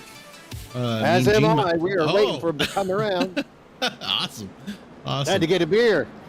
There you go. You know, I do not want to say who I'm expecting to do well or win this thing, because it seems like whoever is that lead car, that clean air, is just the secret to success. And like you said, it's not even a secret. It's just an open door. And if you can get through that door first, you're going to be the one. Right now, Nate Maurer, you know, he is the one. He's in the lead. He thinks he's got this thing on lockdown, but he needs to check his key, because other people are right behind him wanting to make a move. Yeah, I mean, Gene, and then checking chat, I guess our buddy number 3 there of Nick, he has 10 minutes of required damage, so he's going to be out. I'm not sure what happened to the 3 there. We didn't catch it. Really unfortunate. Yeah, I see he's 2 laps down right now. And if you say 10 minutes, that is pretty much catastrophic, because that's going to run him about 18 laps to get back. All right, pace car off me and Gene. Here's Nate Maurer on the inside row. He's going to be our lead control car against the 988 of Kyle Lynott. And away they go into turn 1 here. Kyle Lynott, 988's got a huge run. David Cook in the 71 is going to be pushing him into turn 1. I think they might have to look at that restart. He looked like he started ahead of him even. Was Nate Maurer the control car? If Nate Maurer was a control car, they might take a look at that, because you're right. I think they might have to. I thought Maurer was the lead car, but suddenly you can see that I guess that 988's a lap down, so nobody's even talking about it. Look at Cook wiggling up on top. I would have thought everybody would take in tires at this point. No, you're not. Mean Gene, the 988 should be on the lead lap, I'm showing. So the 988 and the Nate Maurer, they're all battling out right now for the lead position, as the 5 of Morrill gets a little loose there against the 99, but able to hold on to it. Oh, they threw a yellow out there, Mean Gene. They threw a yellow. They got wrecking in the back there with 88 of Steve Lewis. Oh, and my God, in the outside corner, it just says, "Hey, Joe Amato, hold my beer." And he gives him that T-bone from hell. Wow, Steve Lewis just took some abuse right there. That cannot be good for that 88 car. Okay, so beautiful Texaco Davey Allison shout-out car. Ernie Irvin for a little bit of the fans. Oh, look at this there, Mean Gene. So we got Chris Cornett, 6 laps down, making a very aggressive move to the inside against the 7 of Kevin Brower, which is -3 laps. against who's battling the number 88, who's 16 laps down, what brings out this caution. So let's roll that beautiful bean footage. Hey, 3 wide, that's fine. Oh my word, that was a lot of driving right there by the 44. Poor Steve Lewis. That guy is just, he doubled T-boned. Was that a double T-bone? Oh, Lord of mercy. That poor man. He went from driving his own line to having 2 cars slam in front of him to having yet a third finish him off. Yeah, 88 yeah. still rolling, but look at the smoke coming from the right rear. Yeah, that's not a good sign there, Mean Gene. That howling car, they were able to get the hood back on, bare bond it, but she's smoking now. Back in the pits, I see the 88 still working. Joe Amato, that 28, he's coming on out. That was a really painful wreck right there. Steve Lewis, the unfortunate recipient of circumstances beyond his control. Few cars taking the opportunity to come into the pits. Remember, they think these cars can run about 40 under green. So if you were to come in here on lap 96 and get a top off, in theory, you could make it to the end on green flag pits, green flag run to the end. But those tires, that is the question. We've heard from a lot of the drivers that 10 laps is when they get slick. We've seen some cars. Well, it was one car ran 40 laps on those tires earlier, didn't they, KK? Yeah, that's right. That was Tykilla that really stretched it out. But we're on board with Sean Walton, the car that just pitted. I'm trying to listen to see if he shuts that car off to save fuel. Oh, those strategy guys always get me. I'm shifting on my steering wheel. So when I see those guys shifting with the actual clutch and the shifter, I know that they're getting that advantage. Still cars going into the pit, taking opportunities to top off. I think they're topping off and then going to go into fuel saving mode for sure. I think Chris Morrill might have just pitted. No, he's still on the track. I thought.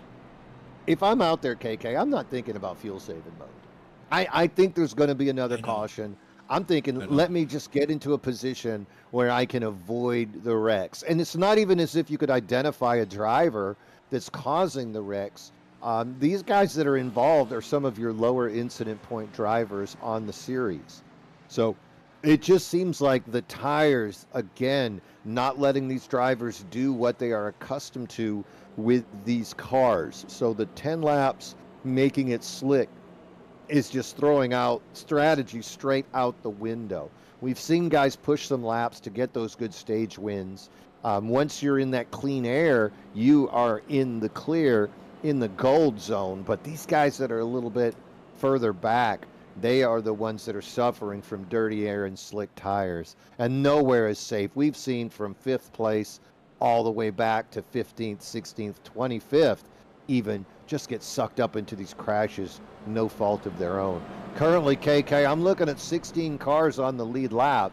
Ought to be interesting as we see them move forward. Stephen Neal, your first car lap down, and he will be a candidate for your lucky dog if we see another incident.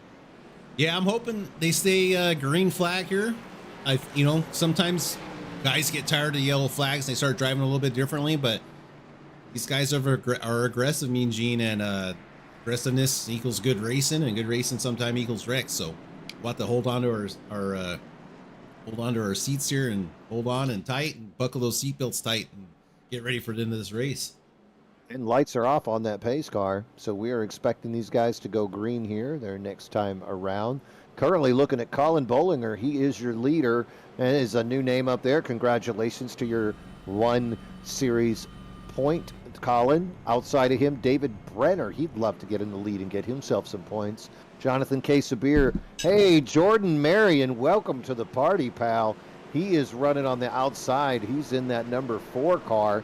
It's white on my screen, and it's white on yours as well. He's looking for a sponsor. Pace car is off, and they are coming around turn 4 as Colin Bollinger is going to lead him into the Geico restart zone. He starts late, bottoms up, hammer down. 53 leads him over that start-finish line. And right now, Colin Bollinger is your leader. You see him go up high to the preferred lane. David Brenner giving chase. Jonathan K. Sabir in the 6. Jordan Marion, David Cook. Marion gets sent high, and David Cook is right on the tail of the 6 of Jonathan K. Sabir. Robert Richards running with that 999, and then the 971 of Nate Maurer. He's still got his hand in that hat as Marion starts to get eaten up, and he's heading the wrong way. Yeah, I mean, Gene, 71 tried to take that high line around the 6, with the 6 shut the door, but now you can see the 71 prevailed. Now it's the 6 having a tough time keeping it down against the 99 of Robert Richards, as they're almost 3 wide, as the 971's gonna take advantage of that mistake. As Smorl gives a bump to the 4 to get him going forward, as now the 4's got some extra momentum to try to attack that 99 on the inside line, but that might have been too much, but they get it figured out. Now here comes Smorl, gonna make it 3 wide as he's pushed right now between the 4 and the 5, and he spins I would him. not. Oh What my were God. you thinking? I would not have got involved with that 4. He was going backwards. I've never heard his name before. That's the first time I've seen him up in the front. Not exactly the guy I would have trusted my race with right there, as we see suddenly the 4 involved in that contact. That's probably a race incident, KK. But again, I'm not going to throw my name out there next to a newer driver and then put that newer driver hand on the fire and not expect a difficult result. Yeah, I just feel like it's just patience. You see a spot and you have a good run, and it's probably so hard to get runs here, but let's go ahead and let's go on board with Chris Morrill here and just take a look and see how this plays out. Gives him a big push to 4. Gives him a good run on the inside. Robert Richards blocks that a little bit. This is where it gets wiggly right here. Why would you go 3 wide with that 4 car, knowing that that guy's already a little bit loose? Oh, and really it sends this case of beer into the 56. Really aggressive move right there. Nothing illegal about it, nothing dirty about it, but sometimes when you got a 2-7 in your hand, you just need to fold and wait till the next hand. Gotta know when to hold them, know when to fold them. Unbelievable. Unfortunate, too, because we just saw Marion make his way up there into that top 5 position. And what's his reward is he gets tapped in the rear, and then another guy takes him 3 wide, forcing him to hug that apron, and you just got hit. Your car's handling differently. Really unfortunate turn of events right there for that 4 car. I hope that he can get back on the track, stay on the lead lap, and make some noise. Jordan Marion in the 4, part of that unfortunateness. He's trying, but he is still in the pits, and it looks like he's got some heavy damage to that 4 car. Again, Marion's still looking for a sponsor. So those of you artists out there, maybe get in touch with Jordan Marion. Let's get some paint on that car. As the rest of the field now comes down pit lane. Hey, why not? Let's make sure. And this is where we start wondering. Remember at the beginning, we said they got 5 sets of tires, the one you started with, and then you got the 4 on the car. I might put my 4th set on right now. I'd still keep 1 more in case there's a 10-lap runoff at the end. But there's only 22 laps left. Now would be a great time to put that 4th set on. Maybe you got to force 22 laps. Great call there, Mean Gene. Yeah, they do have 5 sets of tires here for how many laps they run and the 2 stage breaks. So yeah, these races just keep getting more and more intense and more strategy now here towards the end. As like you said, we've completed stage 2. We got 32 laps left to the end of this race, and David Brenner up there in the front row with some clean air. He's got 14 laps on this pit run. David Cook's got 8 laps, but he's only taken fuel, so I'm not sure what his tire situation is at the moment. So we'll have to keep an eye as the pace car lights are off, as across the start finish line. We're going to be getting ready to go green again as we take another rotation around Kansas. Yeah, David Brenner is definitely a car that could use a win here. He needs that opportunity to move himself up by any means possible. He's 12th right now in points, but if he could get that win and guarantee himself a position, he could drive even more aggressively moving forward. David Cook on the outside in the 71 already secured his spot. Nate Maurer in that 971. Robert Richards, golly, that guy, he's been fast, but he's been on the outside of that top 14 in points all day. A good finish here could propel him up into the top 14. A win could propel him up into the guaranteed chase position. These drivers coming around: Andrew Bolander, Christopher Smorell, he's run strong. Sean Walton, Joe Amato still running in the 8th place. KK, we've got 14 cars on this lead lap.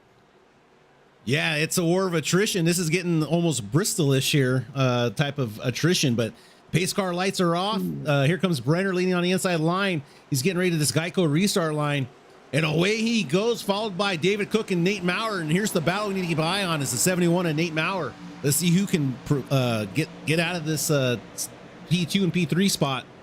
Look how quick Robert Richards cuts down. He's in that 99 right behind the 971 of Maurer. On the outside, Cook is alone, but that outside lane is fast. Cook wiggles. He's still wiggling. The 99, he spins the 971. 971 does manage to keep it straight. That was, and they're going to throw a caution. That is, definitely to preserve order. You're right. They're calling it one way, and they've been calling it the same way all race. So I'm not going to get on my high horse here and complain, because they've been calling it the same way all night. They have kept it consistent. They do not want the slower cars to suddenly get eaten up by the faster cars in the back. We're trying to avoid what happened at that Tennessee track a few weeks ago, or last week. I don't want to say the name of that track 3 times in a row, just in case those incidents start to magically appear again. Well, here's a look at what happened.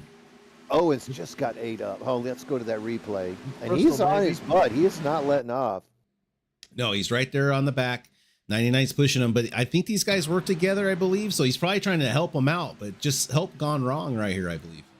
I can't tell you how many times I've seen Brad Keselowski, quote unquote, helping someone with his little push, and people end up getting out of the way and waving Keselowski on by. Some of those pushes can be a little bit too much.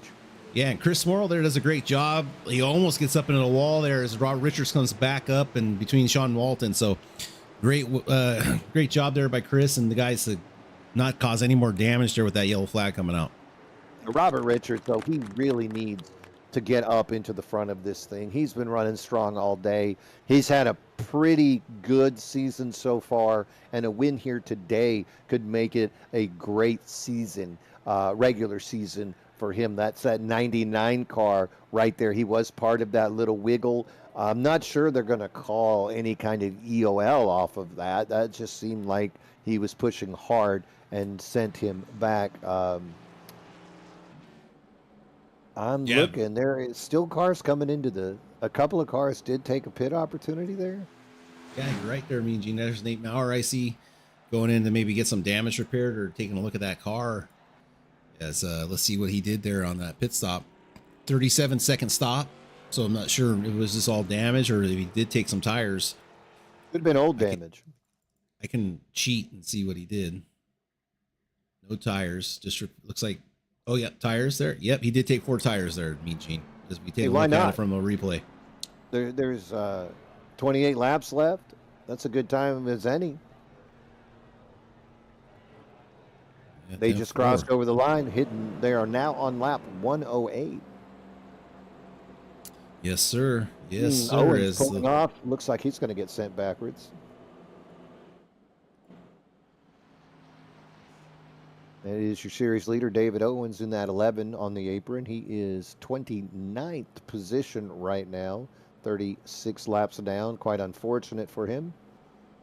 Yes, 16 cars on the lead lap right now. Your 17th car, Ty Killa, he is 5 laps down. So Lucky Dog starting to fade away as far as being relevant in this race. We are looking at those top 16 now. But the one we're mainly focusing on, KK, that's got to be that 22 of David Brenner. And then David Cook, this guy has just been in that catbird seat more than once, waiting his turn. I don't know if he's waiting there, Mean Gene. He seems like he's taking that high line and getting a huge run off the high line, but I think it's gonna, if he keeps trying it, it's gonna really affect his tire wear. So I'm not much sure how much longer he can keep that up, but he's getting huge runs that are causing problems and getting on the outside of guys that aren't prepared for it. So that's what David Brenner needs to do, I think, is be able to protect that high line and not let him use that to his advantage, because David Cook's been all about that high line, and let's see if he's a one-trick pony or not, and if he make him pass him on the inside. EOL penalties just announced by MRL officials. The 99 of Robert Richards was given an EOL for his part in that incident, almost crashing Nate Maurer. Another recipient of an EOL there is the 69 of Christopher Knott. He also is going to be pushed back to the end of the line. Unfortunate for those two drivers, as Florida man making those calls. I see what he did, though, with the 99. That was some hard pushing. I don't think there'll be any hard feelings between he and Maurer, but it definitely was the cause of that caution. Right now, though, we have 14 cars on the lead lap. Robert Richards is that last car on the lead lap, and I expect we're going to see that orange popsicle coming through the field relatively quickly. Yeah, I think so too, especially the other orange car there of Nate Maurer got 4 fresh tires on it. If this thing goes green the rest of the way, Nate Maurer may have a chance to climb his way back through the field and maybe even have a shot to win this race. Car off. They are coming through the Geico restart zone. David Brenner gets a strong start. He is on the inside, goes up to that preferred line. The 8 of Andrew Bolander on the inside. There is enough room for him as well. He finds his lane. Cook in the outside, 3 wide, as we see Smorell and Sean Walton, all of them with big testicular fortitude as they go back into single file racing. Now that's fine. Let David Cook go to the inside. The 8 says, that's fine. Try it, buddy. But the 8's got to get a good run off here to protect that inside line. Here's David Brenner, though, pinching him off the 71, not letting him get the exit he needs. Now Brenner needs to be able to get this high line dialed in and keep the 71, not let him clear him. But I don't know if Brenner's going to be able to do it all the here. way down on the apron there, KK. He is trying to make a move. He's got to slam that door shut on Brenner before Brenner gets back in, and he does. David he Cook, does, no problem. Now your leader. Now let's see what David Cook can do with this fresh air. He was able to be aggressive, get that spot, and let's see how this end of this race pans out. The 22 of Brenner looks like he's going the wrong way. Andrew Bolander on the inside. He'd love to eat him up, find his way. Caution on the track. Oh, my. Well, boys, that's another one there. The 7, the 07, he gets spun around. Let's go back and see exactly how that transpired. Unfortunate. Looks like he might have just got loose there. Robert Richards under him. You can see the 98 of Joe Volpus as well in proximity. No one around the 7, and he goes down. Joe Volpus, you could hear his sphincter tighten, but Volpus made it through there without contact. And the 07 just finds himself spinning around. These tires, I would have thought everybody took some fresh ones, but the 07, unfortunately, is spinning around, and he is the reason for that caution. Yeah, just a single car incident there. Unfortunate there for the rest of the field. Let's take a look at our leader. Let's see what David Cook does. I don't know if he's going to be thinking about tires now. Well, he's finally in the lead. So if I'm David but he Cook, knows. I might be thinking I can run this thing out from the front. Yeah, you're right, Mean Gene. There's only 20-some laps left, so... Or 32 laps left. 22 laps left. I'm sorry. Don't Math make is me hard. do math. Math Don't make is me hard. do math. I'm I wearing know. shoes right now. I can't count higher than 10. I understand. I understand completely. I mean, How's in it fact, going some in of here these tonight, car boys? numbers. Hey, David, what's going on? I had a tough race tonight. We've got our Don't series fear. leader, David Owens, driver of the number 11 Ford. He is currently with us. David, an unfortunate incident took him out early, finds himself 36 laps down David. Not as many cautions as Bristol, and yet we do see incidents. I don't know if it's aggressive driving as much as these tires. It just seems like the drivers don't have as much control over their cars here in the race as they did in practice. How's it looking from the seat of the 11? It's definitely loose out here. Not sure if it's a Goodyear tire issue or just this cooler weather. But definitely not driving like it normally does for Kansas. So it's got these drivers testing their abilities for sure, and definitely some sprinkled in aggression for sure. So definitely got my eyes on someone for next week more than likely. So we'll see how this one pans out. Well, I'll pull my best QAnon impersonation, and I'll try to get the inside skinny for the viewers at home about that later. But I think a lot of it is aggression. You get such a strong run. It seems like the inside lane is faster for 3/4 of that turn. And Absolutely. Then all of a sudden, that outside lane blows you away down both the back and the front stretch. You're then forced to slam up, and I'd hate to use the word slide job, but we see a lot of cars really coming close with that right rear into the front left of these cars. Unfortunate incidents. Hopefully temperatures inside the cockpits will stay low as we see the racing. But David Owens, really sorry to see that. But I know that there's some celebrating going on down in that pit of Nate Maurer, as he's definitely going to close the gap, if not take over the series lead over David Owens. Yeah, he's gonna end up taking the lead tonight. He's able to get some stage points. I wasn't able to get any due to some unfortunate events, but we still got after this 4 races after this, so maybe I can get back to it. Oh, I have no doubt. David Owens, he is always one of your stronger veterans. The pit car is off the lane. David Cook leading them down. I'm sorry, pit car is still out there. It blinked on me. I panicked. You're all right, Mean Gene. But yeah, the lights are off on these as David Cook's going to take that inside line. Let's see if David Brenner is going to be able to fight back here and take his spot back. So many Davids. We got 2 Davids on the front row, and then we had a David in the booth with us for a moment there. Yeah, this is nothing compared to another. Well, we got Dave Kirkpatrick. Yeah, we got a couple Davids. Yep. Right now, though, we are looking at that front row. These cars tightening up as they are preparing for a restart. We are on lap 115. 20 laps remaining here at Kansas Speedway until we determine who will be your winner here, race 9 in our 13-race regular season. All right, Mean Gene, who do you got your eye on here to make an aggressive move at the beginning of this race?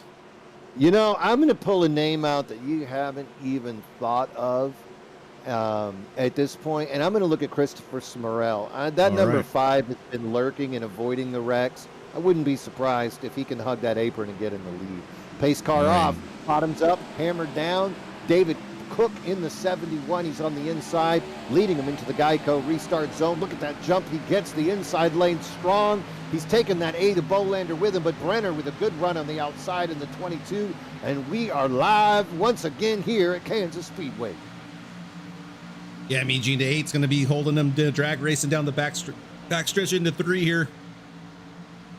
These cars accordion around, they maintain their position. Good driving by all of the field right there as they manage to make their way through without any type of incident. The 71 of David Cook, it might be time for him to just ride this thing out and see how far he can push those tires. He's got that clean air, and he's also got a half a second lead. As we look back over the field, they start to spread out. A little bit of side by side. I see a Napa car wiggling. Can he save it? That looks like Bobby Dodson. All of a sudden, the 56 of Novella manages to get out of the way. We push up a little bit further to see Christopher Bollinger with contact, but he manages to keep his car straight as well. These guys are racing hard, KK, but 71 David Cook in that clean air, he is the man to watch. Yeah, Mean Gene, let's see what he's running right here. Last lap was a 31.256. Let's take a look at someone we know that put fresh tires on. That's be Nathan Maurer. Nathan's having trouble there in the dirty air. He ran a 31.7. So that dirty air definitely causing issues there for Nate Maurer. And we don't know if he had any damage from earlier, but there's Nate trying to get by some cars. He's stuck back in traffic. So we'll see if Nate can overcome this advantage, as he has an advantage on tires, as the laps are counting down, as we got about 16 laps to go here. Nate running that smooth preferred line. He's got Christopher Smellrell right ahead of him. Colin Bollinger in that pink yellow 53 ahead of those guys, and Robert Richards right behind that 971. Richards still not winning to throw in the towel. A little bit of wiggling from the 28 of Joe Amato behind them. So these cars are still pushing as hard as they can. You can see Babcock, Kyle Lynn as well in that 988. All of these guys still battling for position. 15 cars on the lead lap. All of them thinking, if I could just get the right restart, I could get back into this race. But it is right now that 71 of David Cook still holding that half-second lead over Andrew Bolander in that 8. That's a name we haven't said running in the front very much, is Bolander in that Wrangler old-style Dale Earnhardt shout-out car, looking strong. There's a little bit of side-by-side with Brenner and Walton behind them for 3rd and 4th. And that ought to be an interesting thing, as we've seen Bolander and Walton both not afraid. Well, 23 gets a little loose there, Mean Gene. Yeah, the 23 got loose as you called his name, and then the 53 of Bolander also touches the wall, reaches out and touches that a safer barrier. So 23 again getting sideways right there. Yeah, he's having trouble there in that 23 car. Look at the 53 going high. He's running that preferred line. Is the 22 and the 23 both in line, staying behind each other. Let's see what kind of run Bolander can get. Colin Bollinger can get in that 53. Not as much as I would have thought. So that inside lane is working right now for those guys that took those fresh tires. But they're only going to last about 10 laps. Caution on the track.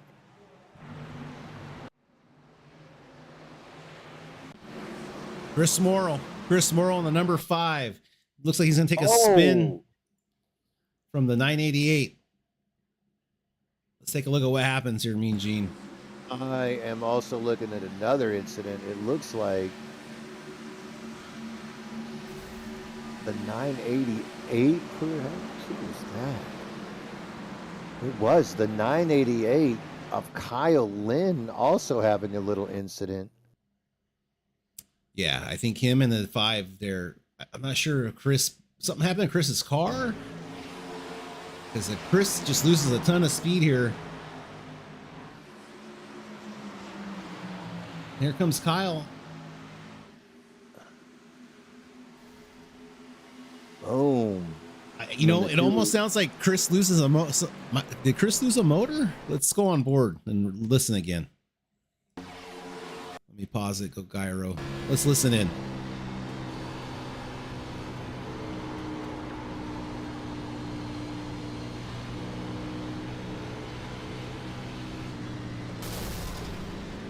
Yeah. I think Chris loses the motor there. You can hear an expiring motor or something happened to that car, or he hit the wall and it just slows down completely, and then Kyle Lynott gets into the back of him.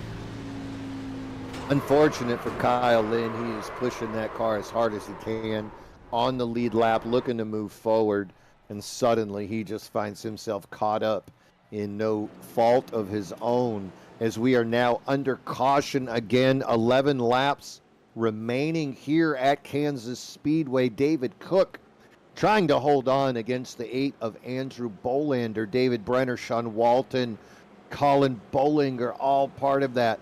Let's see what happens with Kyle Lynn right now. That was a really unfortunate piece for him.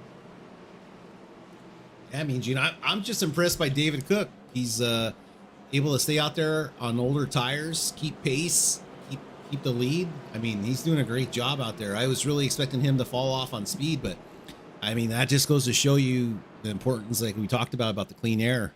And just being able to have that clean air hitting the car, getting that downforce to really take those corners a lot faster than cars stuck in dirty air. As I was expecting Nate Maurer to really be able to cut through this field on the newer tires, but it's yet to happen, as he's stuck back in 10th place at the moment. Kyle Lynn and Christopher Knott both being able to get their cars back on. But look at that 69. He's got something broke on that thing. That rear end of his car is not looking right. He's definitely turning hard to the left to keep that thing going straight. That is the 69 right now. He is definitely fighting that car. I think if we get once we go green on a restart, I would not be surprised to see that car struggling to maintain track speed. You see it just a little bit off. Yeah, I mean, Gene, I do see it. It's got a little kink there. But it's still a heck of a nice paint job. Yeah, I'm digging it. I'm digging it. He's catching up to the field. He's about getting back behind that target 936 of Michael Mata. Yeah, Michael Mata been involved in a few incidents there tonight, but car's still on the track. He's only, what does it look like? He's only 11 laps down. He's got one more lap there to catch up to Aaron Espy in the 959 for position. And Mata had a strong run at the beginning. He was looking really good. He was. And then a few other cars as well we could look at in that same little group of laps down. Ryan Blackwell, early leader, now 21 laps down. Jordan Marion, we saw him part of that unfortunateness, 24 laps down. Kevin Brower, Steve Lewis. Chris Cornett, that guy ran so strong currently, 37 laps down.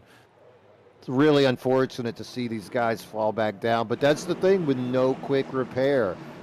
You want to avoid the cautions, but you know what happens. If you're trying not to get hurt, what happens? You get hurt. And so there's no way. You just got to push it. That's right, Mean Gene. That's kind of the mentality you got to have going in these races. If you try to lay back and be cautious, sometimes it just backfires and you shoot yourself in the foot when you should have just been, like you said, just all out aggression and take what you can. I wondered, though, last week I was talking with Zach Panzarella, and we were talking about confidence and how winning just builds that confidence. But is there a certain point, in your opinion, where you have too much confidence and you just start doing things with the car that you really shouldn't? Like here today, these tires cannot handle what we normally do at Kansas. You heard David Owens say it. You've said it. I've said it. But that confidence, can you have too much? Definitely. You can definitely have too much and get too cocky. But talking about cockiness, here comes the 71 getting ready to take him to the green flag as he gets a good shot. He's on the inside line. He definitely did a late start there, forcing the 8 of Bolander to slow. Watson tapped him. Look on the outside. Kyle Lynn is all way too high as they are side by side moving forward. Look at the jump that Cook got. And then they're side by side 3 deep after him. He's already got an 0.8 of a second lead. Yeah, David Cook out to the races. I'm very impressed that still as the 2 hits the apron, gets loose in front of the cars, he's going to be able to save it. He's going to get split by the 99 and 98 as cars are going every which way to get around the 2 of Babcock. He's able to miss that, but now the 971's got the 99 to deal with and Joe Amato on the outside line as he's trying to fight his way back to the front of the field as a position 11, and we only have 7 left to go. Gets into contact with Amato. Richards and Amato get in contact. Both. That sends Richards spinning. That's got to bring out a caution. Amato kept Mean it Gene. straight. Another caution there, Mean Gene. These guys, they're telling Bristol to hold their beer. And there's a shot of it there, the 99 and 28. I was about to say good stuff about the 99. He was fighting his way back, and then you can just watch what happens. He is trying to hold his line, but he drifts up just a tad. The 28's trying to come down. This is nobody's fault, KK. I think, though, that when you get on these slick tires, this side-by-side racing in the middle of the turn, very difficult. And it's all out aggression right now. It's the last closing laps of the race. They're getting everything they can out of these cars, and no one's going to give up. But you can see there what the problem was. The 99 gets onto that flat part of the apron, just too much onto the, and it upsets the car, and he gets tight, and he just gets, he just slams their old Amato in the outside wall. Oh, and here comes Dotson. Bobby Dotson comes in, gets a little bit of piece of their 99 for good measure, as cars are trying to still get by this wreck, which I think that might have been the only other incident. Is that Steve Lewis back there as well? Poor Steve. Poor Steve. I don't think he no, needs any Steve's more of okay. that. Steve's okay. He's back here in the back, just doing his thing. Whew. All right. I think I need some blood pressure medicine, KK. That is out of control. Robert, I was keeping an eye on Richards, really hoping that he could get that 99 orange popsicle back into contention, but instead he finds himself, he touches that apron that brings his car right up into Walton, and we get another caution here. Lap 135 laps remaining, KK. These guys in the back are fighting hard for it, and that brings a big smile to the face of the 71 Chevrolet David Cook as he says, hey, you guys wreck all you want. I'll take my second win of the season. Yeah, David Cook looks like he's in great position to be able to do that there, Mean Gene, as the laps are counting down, and it's giving him a chance to cool off these tires. He's not having a real long run to get heat built into these tires, but these caution laps are going to help cool them off and give them a little bit better starts. But one thing to keep notice, though, with these older tires, the restarts are going to be very tricky. So he's going to have to really manage that throttle off restarts, not to spin the tires, as some of the guys with fresher tires are going to have an easier time getting away, because he's yet to pit. And I keep hammering this home with Nate Maurer and some of these guys that pitted with fresh tires. I'm really excited now because Nate's kind of lurking in the back. He's only 4 rows back, and if he has a great restart, he might be able to make something happen here. Hey, what has 2 thumbs and has managed to spin their tires, their fresh tires on a restart? This guy. You're never safe, especially with what we've seen, the performance of the Goodyears tonight here at Kansas. I don't think you can trust the tires. I think Cook is going to be smart. We've seen him control the restarts. He's basically looking at that second position car, figuring out where they are on the field. I mean, that last restart, Cook waited so long that he forced Bolander to basically hit the brakes, causing Brenner to go into the back of Bolander. So Cook is a master at the restart. If he can manage to keep this thing green, I think these last 4 laps are definitely something that he can control regardless of the wear on those tires. If you can't get in that clean air, if you can't make a strong outside run, I think there's no getting by that 71 of David Cook. Yeah, I'm with you there, this restart's going to be really important. And if there's going to be more yellows after this, we'll have to keep an eye on if Nate Maurer can make up any track position throughout the night. I'm not too familiar with Andrew Bolander. I haven't raced with him myself. We've seen clean racing will not get you by. We've seen there's no real way to get by, but you know what will always get you by somebody on a mid-level oval? That's your front bumper. You think that 8 Chevrolet does he have that in his arsenal? Should he use that front bumper to push himself up into that land of unbridled optimism? I'm trying to think about Andrew, and I don't recall him being that kind of driver, but I mean, you can give him a little bump and run, get him a little, let him go a little faster there in a turn 1 or 2 on the last lap. He didn't wreck him. I don't see anything wrong with that. Well, I'll up the stakes for you, KK. Andrew Bolander is currently in 13th position in points. So he's on the cusp of not making that playoff. But a win and he's in. A wreck, which is not out of the realm of possibility here if he's still in second or further back, and suddenly he's back in the swamp. He's back in the soup.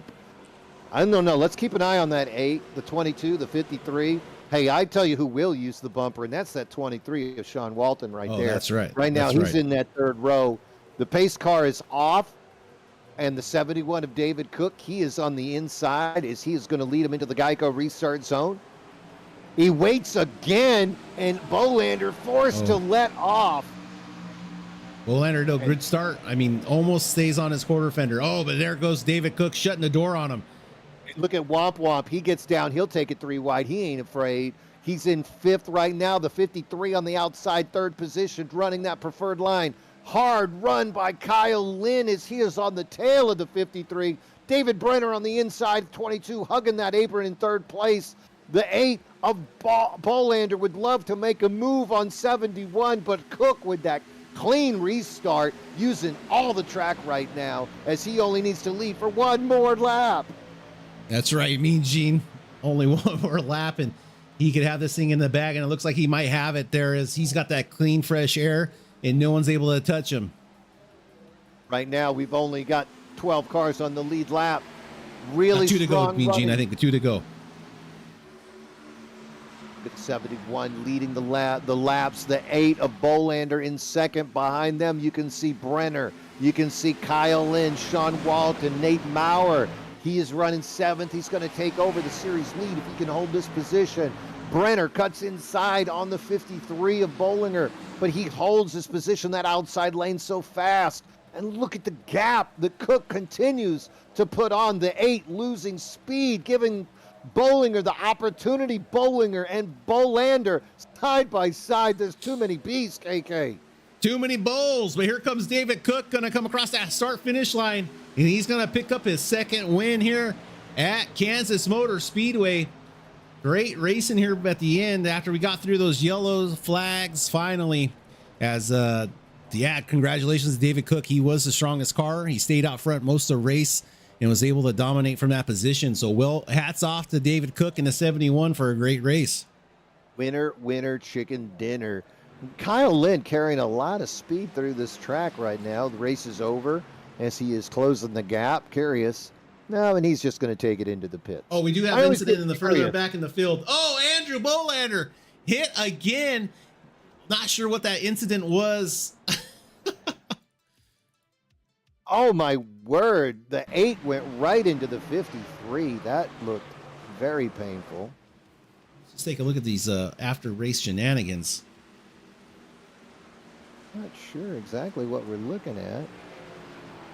53 looks like he just kind of spun it out. Yeah, he just spun it out. And then David Brenner came by and high-fived him a little bit. Congrats to David Cook as we're going to check out his burnouts here. Great job there by the 71. Yeah, 53 won't be using that car next weekend. A little short burnout there. He brings it down. Bolander gets right into him. What a race. There were a few cautions. We saw some aggressive driving, but also I think the story we have to talk about, KK, is those tires. Those tires just did not allow these guys to drive Kansas the way they're accustomed to. Some drivers made the adjustment to just be a little bit more patient and straight up avoid the other cars. We saw people running unconventional lines to avoid contact with other people, and they were just using caution to stay up in that front. Really good decision making by a few cars out there today. Right now, though, I would like to go ahead and pull in our 3rd place finisher, and that's going to be the 53 of Colin Bollinger. Colin, are you out there? Yes, sir. Colin, boy, you were on a rail there at the end. You made some strong passes to get by Brenner. Also thought you were going to bring it up a little bit faster. What's going on with those tires? I mean, do you have an email drafted to send to Goodyear yet? No, I don't even think it was the tires. And to be honest with you guys, I think the track was just a little rough. I mean, it was really hard to run any lane other than the bottom. I mean, the splitters seemed to be smacking off the ground anytime you went up to the middle of the high lane. So if you weren't on the bottom, it was tough to honestly pass anybody. I think we saw a lot of that, but the outside lane, the lure of it's just calling like a siren, bringing you to the rocks when you're out at sea, the speed that you could get off of that. Because we saw you a couple of times when you did commit to that outside, you would eat up 3, 4, 5 car lengths on the other guys on the outside. The end especially, how did you close that gap? Did you just find that hugging that apron was to your advantage, or was it some of the wiggling of the other cars? Take me through the last 2 laps. I don't know. I mean, I know we actually, I don't know who it was there. I think you said Brenner. I passed for 3rd, and I actually threw on the outside of him there, and one of the only times all night it actually stuck on the outside, and that's when I got that big run, and then I was getting up to Andrew, and then coming on to the last lap there, out of 2, he got loose, and I was already hanging it sideways, kind of, and I just stepped on the gas, and it kind of hooked up a little bit for me, and I got the run to his inside, and unfortunately, I took the bottom. I should have probably just stayed on his outside and got the run, but he dragged me back to line. But I wish we had a couple more laps because I felt like I was pretty quick. I would have been up here earlier. It was just it took forever to get back to the front with all the cautions and a lot of the messing around, and it was kind of a long race for sure.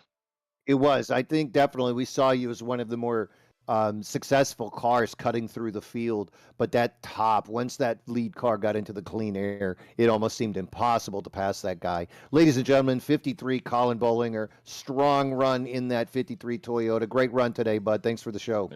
Thank you.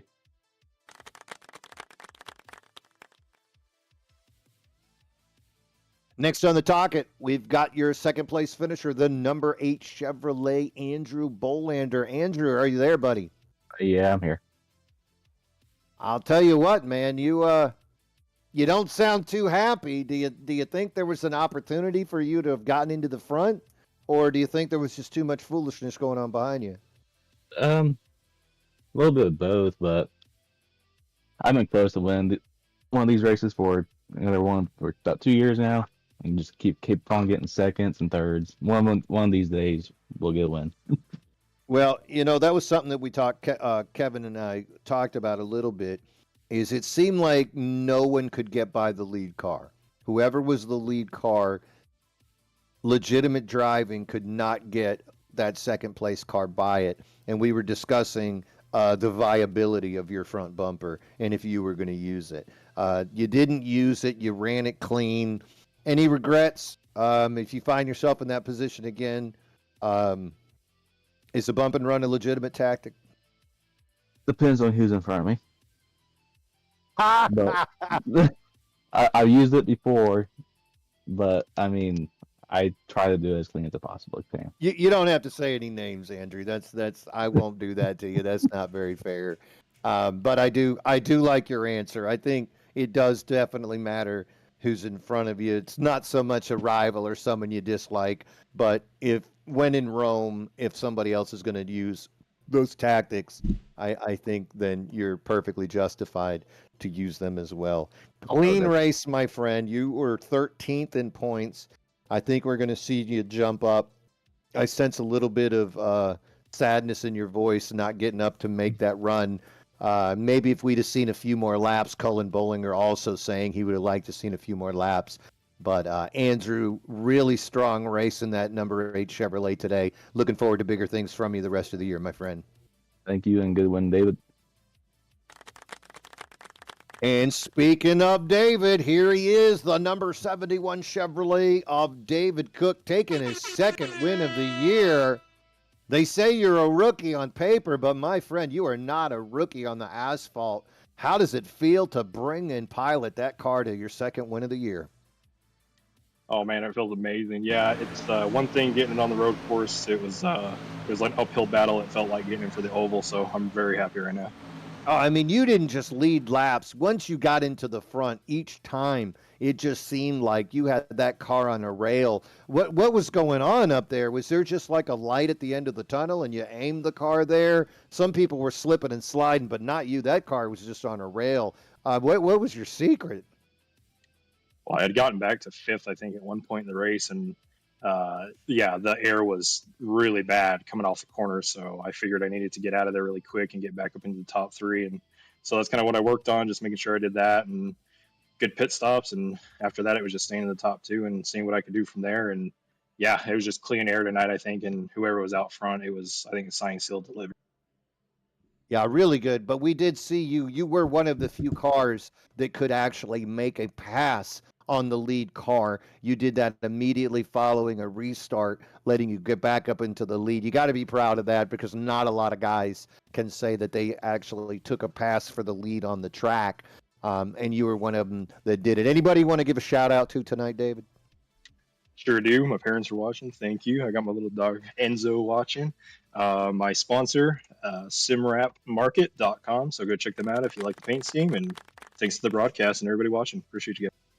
There he is, your winner in his second win of the season. That's David Cook. David, you got a little bit of a mountain to climb. You went into this thing 69 points behind David Owens. David Owens with a rough night, finishing back in 26th position, and no stage points at all for David Owens. So we're expecting to see David Cook make that big jump, him and Nate Maurer as well, trying to chase down Owens and take that series lead. Thank you so much, David. Have a good rest of your evening. And hey, pet the dog once for me, my friend. Will do. Thanks, guys. Thanks, everybody. Bye. What an amazing night here. We just watched 135 laps of mayhem at Kansas Speedway as we finish race 9 of our 13 race season. KK, any final thoughts? Just excited that we had such a large field tonight. Really blew me away with all the people here. So just glad that you guys are all enjoying the racing here in this league. I know David Owens does a lot to get you guys in here, and you guys did a good job. A lot of yellows. It's okay. You know, you guys are still figuring it out. But other than that, I mean, it's good racing. It's fun to cover. And as always, Mean Gene, I'm glad and grateful to be here apart with you and share the booth with you. Hey, my friend, this is a tag team effort. We are the bloodline ourselves, making this thing happen up here. You're usually Bobby the Brain, but tonight, my friend, you were on the front row. We pinned him, and we took that 1, 2, 3 all the way down. But the real winner tonight, of course, that's 71 David Cook picking up that second win. Cannot wait to see the points when they are updated as we continue to race our way towards the chase at the end of this season, and it will be a 7-race chase, ladies and gentlemen. Please continue to follow us Wednesday night Xfinity live on YouTube, courtesy of MRL Broadcasting and Top Split Productions. As always, Mean Gene Money, my tag team partner, KK. And remember, folks, bottoms up and hammer down. And please like and subscribe our YouTube page. Have a good night.